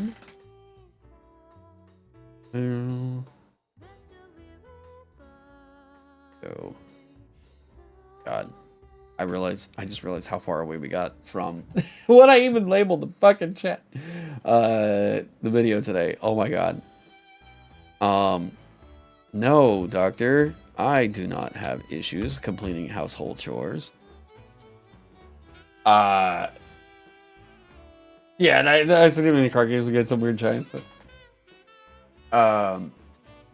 Wait. It's just that people don't understand how big large creatures actually are. Well, sure, and it's like I think whenever it comes to like telling the story of it, ooh, okay. Whenever it comes to telling the story of like the D&D thing, it can be very tempting, especially with the age of Critical Role, to go all gas, no brakes, and think that every monster needs to feel this like, yes, crazy epic. My encounters are perfectly balanced, and everything is awesome. And no. Don't worry about the cinema of it. All right, the cinema will tell itself. Take a backseat. Your monsters don't need to be that cool. All right, don't. If you stress out so much about your monsters needing to be as cool as they can for your players or whatever, it's only going to lead to disappointment. I'm just letting y'all know. Okay. You could have some cool monster concepts that make people go like, oh yeah, what the fuck, or, yeah, whatever. But chasing that out of every single monster means that none of them will feel special. So like, if there's one that's like a big showpiece, it means a lot more if you've been the guy that's been chill at the table for a lot of your campaign, and then this is suddenly the rising threat that was like, dude, yeah, I was using my goddamn inside voice until now it was time for me to talk about this guy right here, you know? But yeah, if every zombie is like, this mutated man of flesh comes at you with rotting jaws and snaps down upon your arm, you can feel the necrosis seeping into your veins, and oh my god, just tell me the zombie fucking bit me, okay? Like, don't blow this out all the time, because there's been a lot of D&D tips that went out for like 7 years there or something, where it was trying to convince every DM, here's how you just mimic Matt Mercer 1-for-1. It's like, let's reel that back. We don't need every single thing to be this like, oh yeah, my players are gonna have this magical experience if I tell them 80 different words for one fucking action. No, trust me. Reel it back. Let it be those times where it's big and it needs that explanation. That's the time to do that. All the other times, not everything needs that whole punch of, I'm gonna swing a sword. Well, you dig your sword, your blade deep into this thing's flesh as it bleeds out and screams into your face as you feel the blood splatter upon your upper lip. And what? Okay. Yeah, I just remember I have a lot of toothy mods, yeah. Try to take notes from games like Elder Scrolls Online, where there's like a puzzle in the combat. Oh wait, whenever you write an adventure, you're like, what's actually fun to play? You're always skill challenges. So you always add skill challenges, especially during a combat. Try to take notes from games like Elder Scrolls, where there's a puzzle in the combat. Okay, so here's what I think the thing that comes to combat goes, and I am wearing pants. I'm just getting my foot up here. All right, I'm wearing shorts. I swear those aren't boxers. Okay. Wait. How to have imaginative battles. Add a bunch of flavor text. how to add efficient battles, be crisp and fast with your mechanics. Do both. It's a wash. So let me tell you the number one thing to make encounters immediately feel way more interesting for your players to play with that doesn't involve you expanding your narrative whatsoever. All right, I'm gonna tell you right now, 99% of the problems you might be feeling with your encounters feeling boring can all be solved by this one thing: vary your terrain.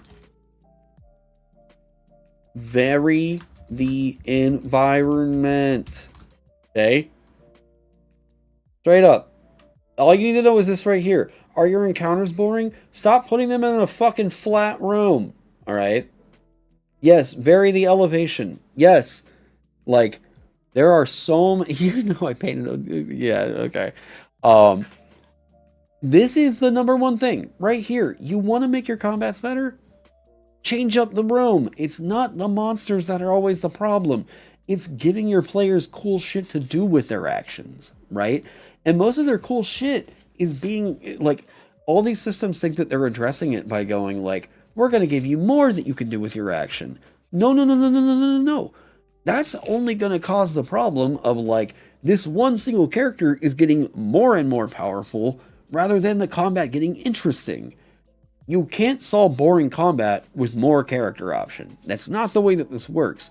You solve boring combat with more interesting fucking shit in your combat, right? It doesn't all have to be on the player option to make combat fun. It comes down to encounter design, okay? And it doesn't always mean, like, this right here does not always mean, I don't know, we're going to throw in a cliff or whatever. It does not always come down to perfectly balancing your encounters. I have seen players go hog wild and come up with crazy awesome ideas and how to take down a dragon that was like 6 levels or whatever, way above their CR or anything like that, right? If you realize the players are probably going to get into an encounter where like things seem a little bit dangerous, maybe hint that, like, there's something in the environment that could fuck this thing up a bit more than what you're capable of doing right now. Like, is it a manticore? Okay. You currently found it in, like, a thatch of, like, a bunch of dead brush and dead trees, like, everywhere. Even as you're walking through, you could hear them snapping from behind you. Maybe that encourages them to, like, I don't want to hit the manticore, I want to try and break a tree and smash this thing over the fucking head. Let that work. Like, go yes and where you can, you know? If they have trees, guess what? That guy that played a ranger, he wants to climb in the fucking tree. That's what he's going to do. I'm telling you guys, if we do a control test of this, where it's like, cool, you're playing a, here's the D&D class you're playing. You're playing a hunter. You're going to be playing a sorcerer. You're playing a barbarian. And you're playing a hunter or ranger, whatever we want to call it, right? What are you all going to do? Hunter's first goddamn thing is going to be getting into a fucking tree. They're looking around for elevation. People that play hunter want to interact with the environment, and that includes in encounters. So, like, give them rocks to climb. Give them shit to, like, mess with, you know? That's the thing that makes it more interesting. You want to know, here's a creature, okay? Let me tell you, these two words right here, most people think are very hokey, right? Gelatinous cube. All right, we get it. It's a goofy dungeon monster, all right? Let me tell you the one thing you could do right here that turns this from, like, this is a goofy monster that I definitely don't want to get, like, sucked into goddamn horror.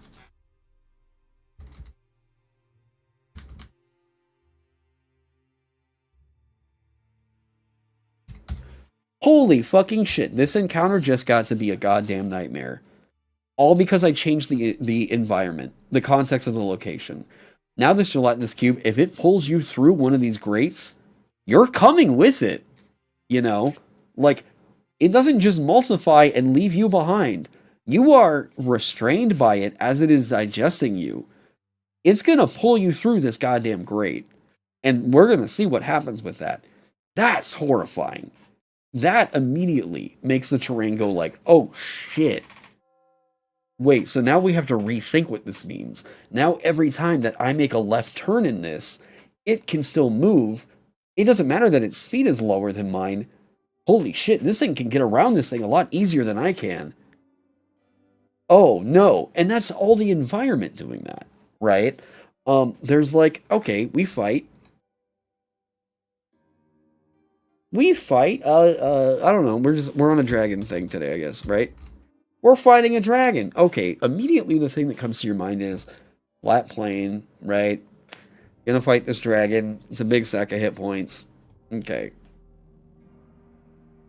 Dragon that just burned your airship, which is now falling to the ground. Boom! Right? You totally agree. How do you do this with battle maps? You mean like in interpreting them like for the dungeons that like we're writing and stuff, or like on the battle map? Stealing that gelatinous cube thing for my buddy's campaign. Go for it. I think I suggested it for Baron's 365 room dungeon that we did in a day. On a battle map, how would you do this? You can just draw the elevation on there. Like, just say, like, this is, like, 30 feet above all that stuff. Dyson Logos has done this a couple times on the maps that he's written. Or, I guess, drawn, created, painted, yeah. Vary your terrain, vary the environment. So here's 2 examples of that. Right, gelatinous cube. Now, this thing sounds threatening. Now, put it in a maze of iron bars and grates. Suddenly, this environment means a lot more. Suddenly, things are a lot scarier, right? Dragon that just burned your airship, which is now falling into the ground, right? Bullet, swimming through the trenches you're stuck in. Say, like, the muddy trenches. Okay? Right? So now we have elevation, because, like, for some reason, you're down here in these trenches, and you just suddenly see this thing pop out from the wall, not out from under you. There's this massive fucking land shark that just popped out right next to your face. That is so fucking effective. That is... Okay, we're used to seeing bullets come out of the ground. That's crazy. Seeing it come out from the fucking wall, please and thank you. Alright? Do shit like that. Your encounters, if you're just continuously thinking about the monsters are what matters, honestly, your monsters barely mean dick, because 99% of them are 2 claws and a bite attack, alright? They're just reskinned bears. It's all about what you do with them in the environment that says so much more, you know? Yeah, the bullet make a roly-poly through the trench, right? Yeah, it gives you Tremors vibes, yeah, right? You spend a lot of time on stream talking about scale, swing by sometime in 8. Oh, yeah, for everybody, Phil's a mod that's in my Discord, but he's also live streaming, like, design process shit like what I do over here. So please, go say hi to Phil. Go give him a sub. Because Phil's a kind dude. He's helped out a lot with us around here. Oh, God. Thinking of another one. Yes. Right?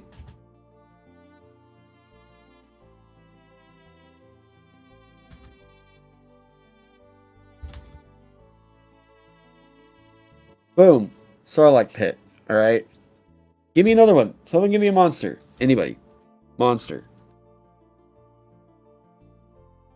D&D monster of any kind, I'll immediately tell you how to make the counter way more evocative. Okay? Like, this is the trick. A Grell. Interesting. Okay, Grell, Oni, Harpy.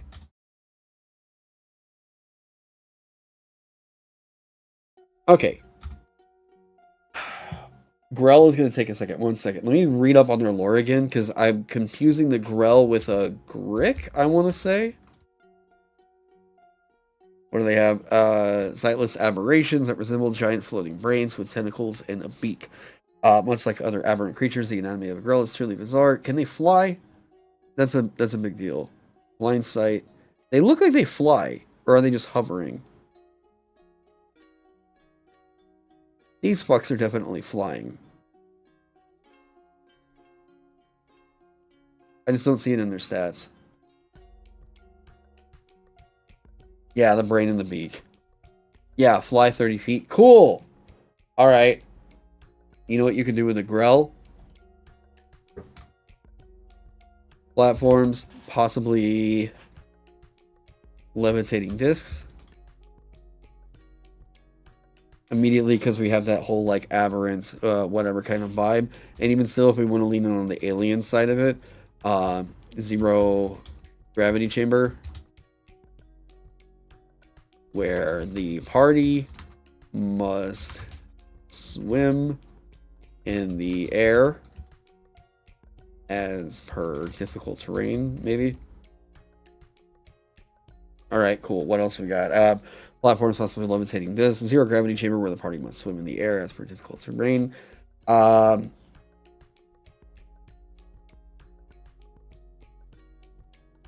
Bizarre shapes in the environment. Twist with the latent psionic power, creating ever-shifting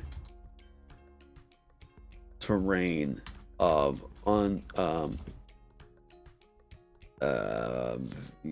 I said bizarre shapes. There we go. Alright, cool. Oni. Alright, so a couple things that are going on for like the Oni. Seriously though, a skulk? That's your monster suggestion. I feel like I've heard this one before, but I don't know it off the top of my head. Okay, so Oni, Ogre Mage, that kind of thing, right? Zorns are basically always going to be found in a fucking mine or cave, and then they're going to be able to swim through the same kind of, I think, situation going on with them as it is going on with Bullet, right? How can you unconventionally hit them in a way where, like, they essentially don't have to obey the same laws of gravity as, you know, the players.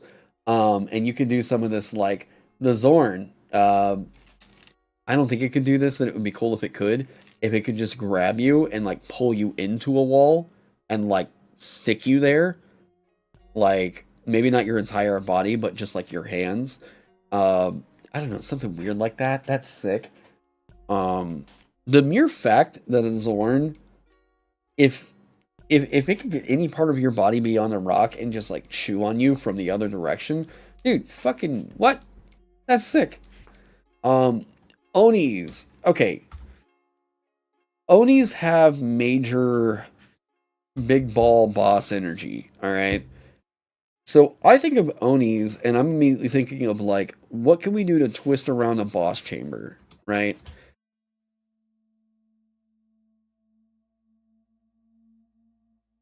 I think of, like, the Ganondorf fight in Ocarina of Time, where, like, this thing is up in the air launching spells at us, and, like, we can't get close to it because there's this, like, pit right in front of us right now.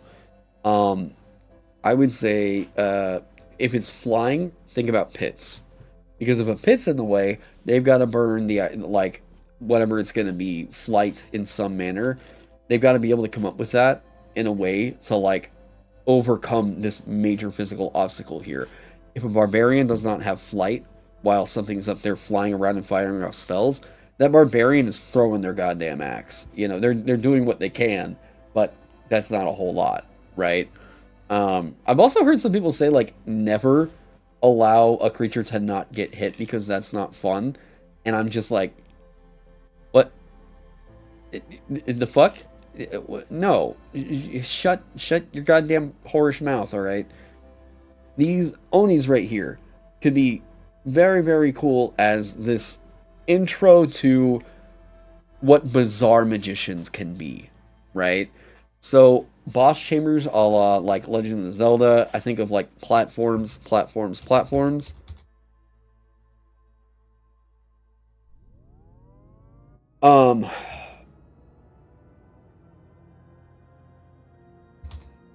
I know that they're immune to cold damage? Or that, no wait, they know Cone of Cold. Hang on.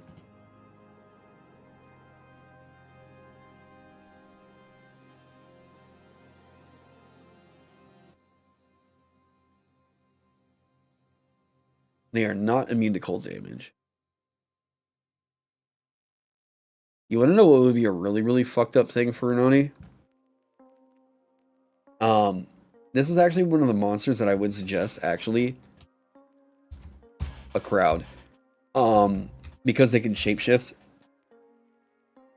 If the party knows that, like, there's this fight going on, you know, they're like in the middle of this chaotic crowd, that's perfect for this Oni. Are you kidding me? Oh, this thing's just gonna be like, all right, I can just blend in. Like, fucking, and this is chaos right here. Basically the only way that I would say, like, if there was an Oni in the middle of a city, it's like, well, we can't fight it here. We just know we should not do that. It's probably going to get away with doing whatever the hell it wants to do, because if we stop it here, it's probably going to blast a bunch of people with that goddamn blizzard right out of its wrist, you know? Sorry, one sec. My nose.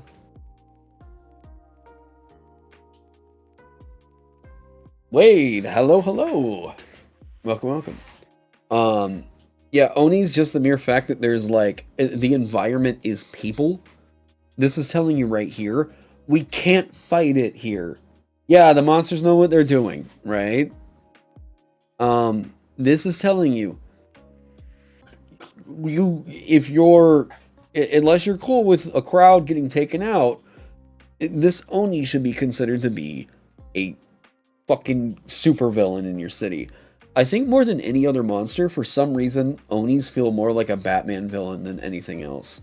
Like, yeah, yeah. Cave Fisher had you thinking of a few ideas? I think cave fishers are such fucking funny creatures. Like, the whole idea of they're spiders but weird, and like a bit more like trapper than a spider is, in a sense, you know? And they speak so much of like subterranean environments. Like, that's the sort of thing that you would just see underground and be like, I should have never left the surface. It's bad times. Like, a spider crab fish thing. Or, yeah, a lobster dude. God damn. So cool. Harpy, easiest one. Okay? There's two that you should know of. Oh, I tried to just do that twice. Mountain, cliffs, right? If they're scaling a thing, party's got to scale something. They're rappelling or doing whatever. Wow, this really limits your martial list because they can't really do much of anything while their hands are full. Casters, better hope you pass your goddamn checks or whatever to stay up here on the ledge, or else I'm throwing you off my goddamn self, right? Harpy, mountains, cliffs, another one, boats.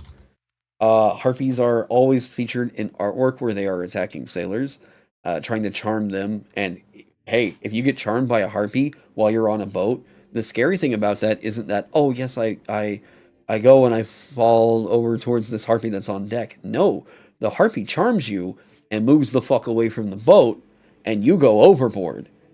And I don't know if you've ever heard of the fucking survival rates of what happens when we go overboard. They're not good. Like, they're not. In all the time that we've ever had, like, people go overboard, I think that they've made successful recoveries on, like, 0.20% of man overboard situations. If it's during the day, if it's during the night, that gets cut by, like 100%, basically. If you all have ever heard, like, if you've never really looked into, like, how fucking hard it is to recover somebody that's fallen overboard while there's, like, not, you know, people around really calling it out or whatever, actively paying attention. People fall overboard and just get lost at sea every fucking day. It is a nightmare. Yeah, the sea. Yep. Just, you falling overboard is effectively a death sentence. There is, like, nothing that they can really do for you. Because if you fall overboard, think about it like this. This boat is probably cruising, right? It's getting caught up with speed from the wind or whatever. You go overboard, you don't, like, keep the same speed as the boat. You go overboard, and maybe you're getting swept up by a current, but you go and you plop in the water, and you typically stay where you were, okay? Or you get dragged under by undertow. That's also a nightmare. They have such a short time to even save you from being thrown overboard. Yeah, it's ridiculous. Yeah, at least beyond bushes and trees. Yeah. So like a harpy, if you're fighting harpies on a boat, the scary thing isn't the damage that they do. It's them luring you overboard and you being lost at sea. Like that's the real nightmare. Now, how do you emulate that in a TTRPG? Like I don't know that that's always the thing I would go for necessarily. I would probably try to like, how do I put it? Like probably pair them up with an ally of some kind that's like out in the water, maybe a hippocampus or something like that, where like the harpies will drag them out there and the hippocampuses are the ones delivering like the final blows. Because it can always be a little bit difficult to narratively convey being, trying to keep your head above water out there at sea during a TTRPG session. And I don't think that that's necessarily the kind of thing that everyone thinks is super fun to do. So like a death counter like that isn't exactly great. And I tend to find that if they have even a slightly reasonable means of finding that character, then like let it work, Yeah, monsters hunting together is fun. Yeah. The sea is a whirling chaos. Do I have system neutral rules for mental strain that would interface with mothership stress and Call of Cthulhu sanity, or should I make them myself? Probably make it yourself because that's going to be different for literally every system. That's one of the things that we do not assume because it was not a part of Basic Expert. Like, and saying like it interfaces with mothership stress or Call of Cthulhu sanity. I mean, they're both D100 systems. Or am I misremembering that? Mothership's a D100 system, right?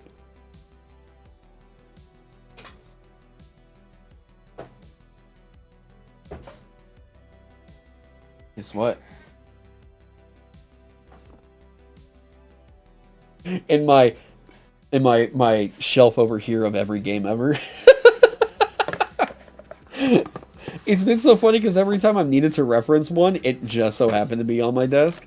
And so now there's like, I've had people that have hit me up and they're like, dude, what does your desk actually look like?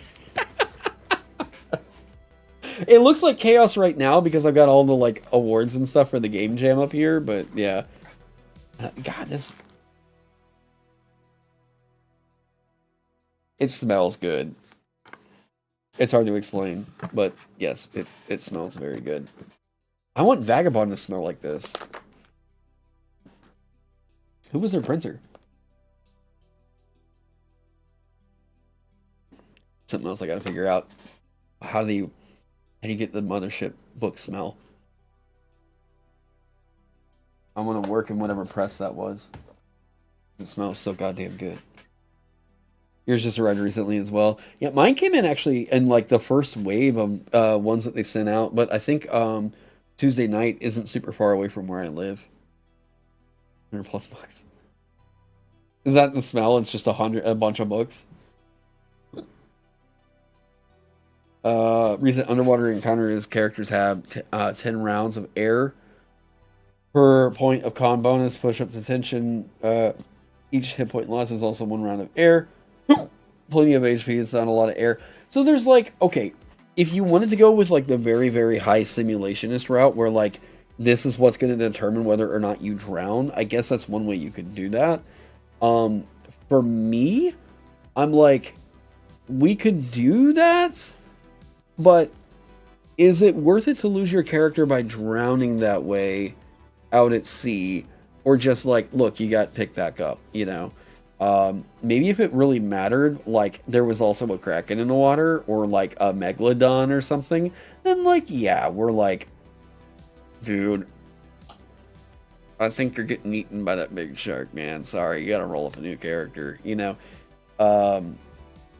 But I tend to keep anything like that so fucking light, This is fighting where fish were in their lair. Yeah, the number of rounds. Oh, wait, are you saying rounds as in like 5e rounds, or rounds as in like this is a dungeon round? You know what I mean, Phil? Like the what I'm calling scenes and 5e rounds. Okay. Um, yeah, I think if you wanted to go that like simulations with it and keep a timer on it, timer on it, that's definitely an option. Um, I kind of just feel like it, for me at least, it's like it should be 10 minutes. Or sorry, 10 rounds. So like keep it down to a minute, right? Um, and then anytime over that, it's just there's suffocation happening, and yeah, I try, but I also think that like it may not need that kind of codification at times. Um, this is always one of those rules that I'm like, if I see it, that's kind of one of the defining things of this either is or isn't rules light, you know? Someone asked me for another monster in here. What the fuck is a skulk? Usually thinking very simulation is 5e combat. Yeah. Skulk, D&D. Skulk, they are...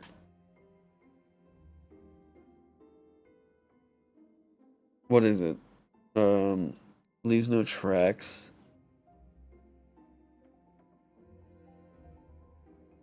Oh, is it invisible?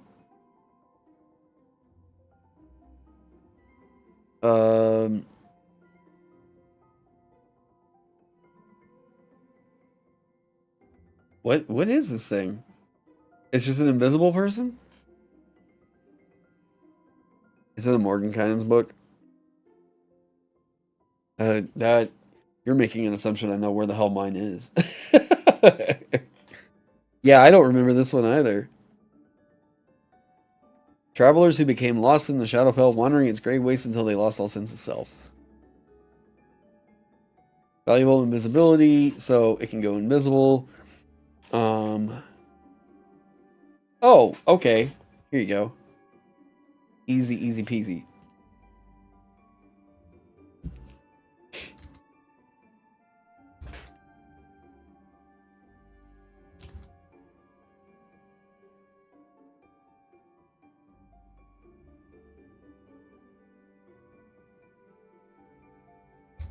All right, invisibility. The way I think about invisibility is like I try to not just make it go invisible, but make it to where they don't even know if it's in the same area as them anymore, right? Like if this thing is gonna hit and run, we need to figure out how to throw them off further than just like fuck. It's in the nearest like 30 feet to me. It's gonna make an attack. That ain't the way to do it. Anything that's invisible isn't just like hitting, going invisible, and then waiting to do that next attack somewhere nearby. It needs to run and then just like run away. You know, it needs to take advantage of that invisibility and actually put it to use. And a part of that is going to be throwing them off beyond the idea of it's in the room right now. Most people that are playing D&D, all right, and I say most people very intentionally here, most people that are playing D&D are thinking that the combat occurs in this room right here. Like, this is the area right here. But if we have, like, I don't know, there's like 6 rooms that are all kind of within the same, like, 30-foot, like, area, and this thing just hit from one of these other rooms, and we don't know how... Wait, what does it have? Does it have any ranged weapons? Claws, environment, cool, okay, urban... Oh wait, is it raining? Hang on a sec.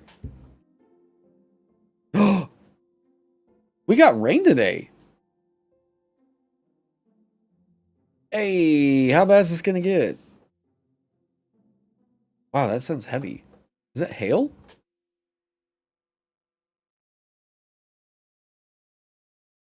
Oh, yes.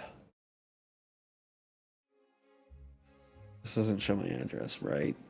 Oh, thank Christ. Guys. This is what's over my head right now. Oh, God, I wanted rain so bad.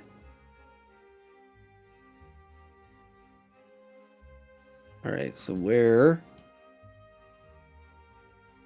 Okay, that's what's hitting us now-ish? Wow, that was crazy. It was super quiet whenever it, like, really was over the top of me. Are we getting any more? Oh, don't say it's just that one. Really? Yeah, that's the bad bitch that's gonna hit over here soon. I heard that Akron over here got hit really hard the other day. Or was this? Milla. I don't know. Anyways, I don't want to just be doing that. Yeah. It's been hailing a lot. Dude, this is the most crazy year for storms I think I've seen. Like, it's hard to think of a time, like another year, where it was this rough. Yeah, this is hitting hard. And we're just getting hit every other day. It's crazy. You said Oni because they're your favorite monster, but do you Slithering Tracker? But do you Slithering Tracker? Like, we're gonna. Right on, Axiom. Have a good night. What if there was a species so profoundly mastered in the art of being unseen that the only way to know it's there is when you start talking to yourself out?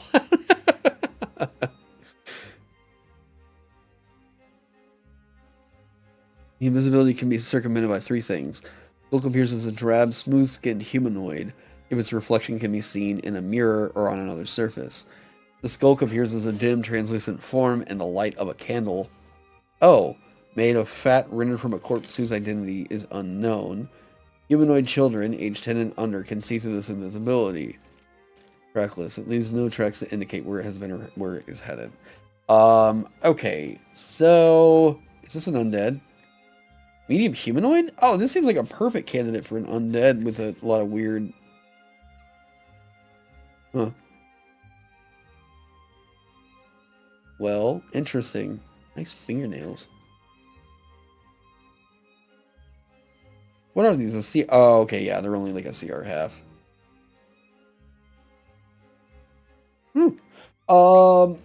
Yeah, so I think things like, I mean, inside, really, really weird, because, like, don't just hide and it's like, it's somewhere here in the room. It's like, no, you don't know. Like, yeah. Yeah, I kind of gave a 9-year-old handy. Another one that is really, really good for this is, like, circular hallways.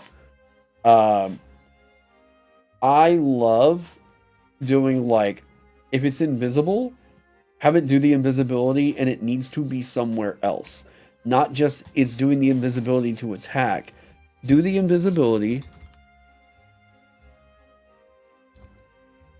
and have it wind up somewhere else. i.e., stop hitting the same target every turn. Because what this means right here is if it has invisibility, this is the monster you should be sending right into the fucking wizard in the back line and being like, okay, in melee time for you now, right? I go be like, I wish you had built a blade singer because this is coming your way. Like, invisibility should be fucking up what the, like, zone composition of the party was. This is where you need to be looking at, like, monsters can be sneaky too, you know, like, yeah. Somebody was saying, what was the other one? Slithering Tracker. This is essentially just like an invisible thing that's stuck in the water, right?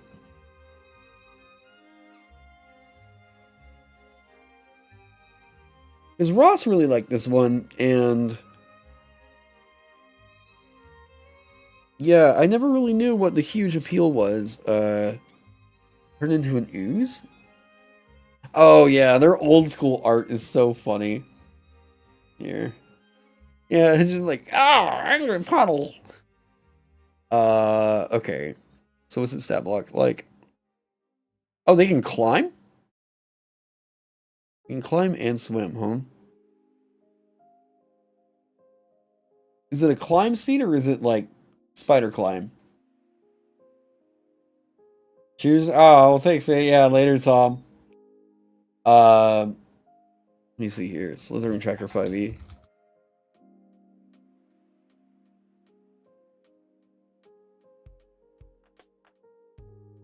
Why is this not on D&D Beyond?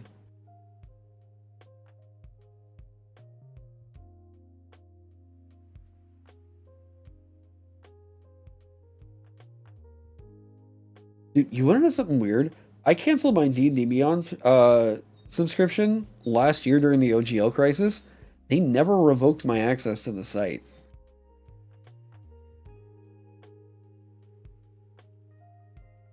So weird. I don't know why, like, they let me keep it.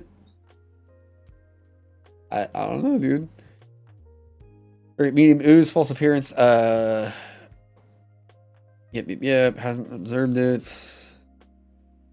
Discern that it isn't a puddles that's telling you, hey, puddles, right? What are the interesting ways in which it's moving? Climb at 30 feet. 30 feet. Okay, so it can stick to walls. Vulnerable to cold and fire. Resist bludgeoning, piercing, and slashing from non-magical attacks. Okay. Can enter an enemy's space and stop there. Can also move through a space as narrow as 1 inch wide without squeezing. So there's a couple things here. Dev privilege? Yeah, right. Trespass doing work? Yeah. The subscription is for features, not the site. What do you mean? No, I mean, like, as in, my account, I still have access to all the, like, books and shit. Like, yeah, it's still allowing me to, like, do all the shit that I was able to do previously. It's weird. So, like, with a slithering tracker, what could be kind of fucked up is... So, running water of any kind, like, if it's able to creep up through grates or whatever, didn't you buy books separately from the subscription? Is that how it works? So, like, if you own the books, you don't have to be subscribed in order to access them? I thought that it was the exact opposite of that. If you already bought it, you have it, just new people can't buy it. Huh, okay. Well, maybe that's what happened then. So, like, I see this as an opportunity to do, again, it can swim, it can climb, this can drop down on people. It actually has 30 feet, which is a lot for an ooze. And it's 30 feet climb, 30 feet swim, 30 feet whatever. Whenever this dashes, this is moving 60 feet along the wall. Like, and doing so, I mean, sure, the players are going to see that, but you kind of don't care, because that's so, yeah. Restrained and unable to breathe unless it can breathe water. Yeah. I mean, all of this is pointing you towards water, water, water, water, water, water, water, water, water, water. I see with, like, Life Leech, this should probably be deeper water, because it's going to grapple the thing, right? Grapple it, bring it down. It also has Blind Sight, so what's worse than that isn't just water, it's a dark chamber of water. Bottom of a well, cold as fuck, like, yes, drag them down underneath the water. That's what this thing should be doing. I think, actually, with that, it has been 3 hours. What am I working on? Oh, I was just kind of talking about factions, encounters, and stuff like that. All that today. And, I think with that, Amanda may have just gotten home, and this storm sounds like it might be picking up. I know I've been on here for 3 hours, because my throat can definitely feel it. And with that, I think to everybody, I'm going to head out for the night. But please, go check out the jam. Well, I guess those of you that are here, maybe everybody's already not. Okay, alright, well, that's fine. People are already making cool stuff, submitting it, all that good business. And I We're going to figure out where we're sending you, people.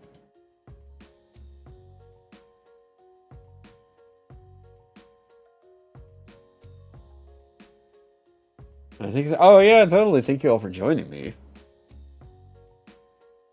And I hope to have more shit coming up soon. Oh yeah, it turns out I thought I was sending you all the cantrips media last night, and it turns out that's scheduled for a thing way in the future. And other than that, it's just like lo-fi shit that's on right now. So I am just gonna see you all later. Hope you all have a great night. I will see you all tomorrow for more whatever the hell it is we're doing. Think of some topics. What do you want me to talk about? We'll talk about it then. And yeah.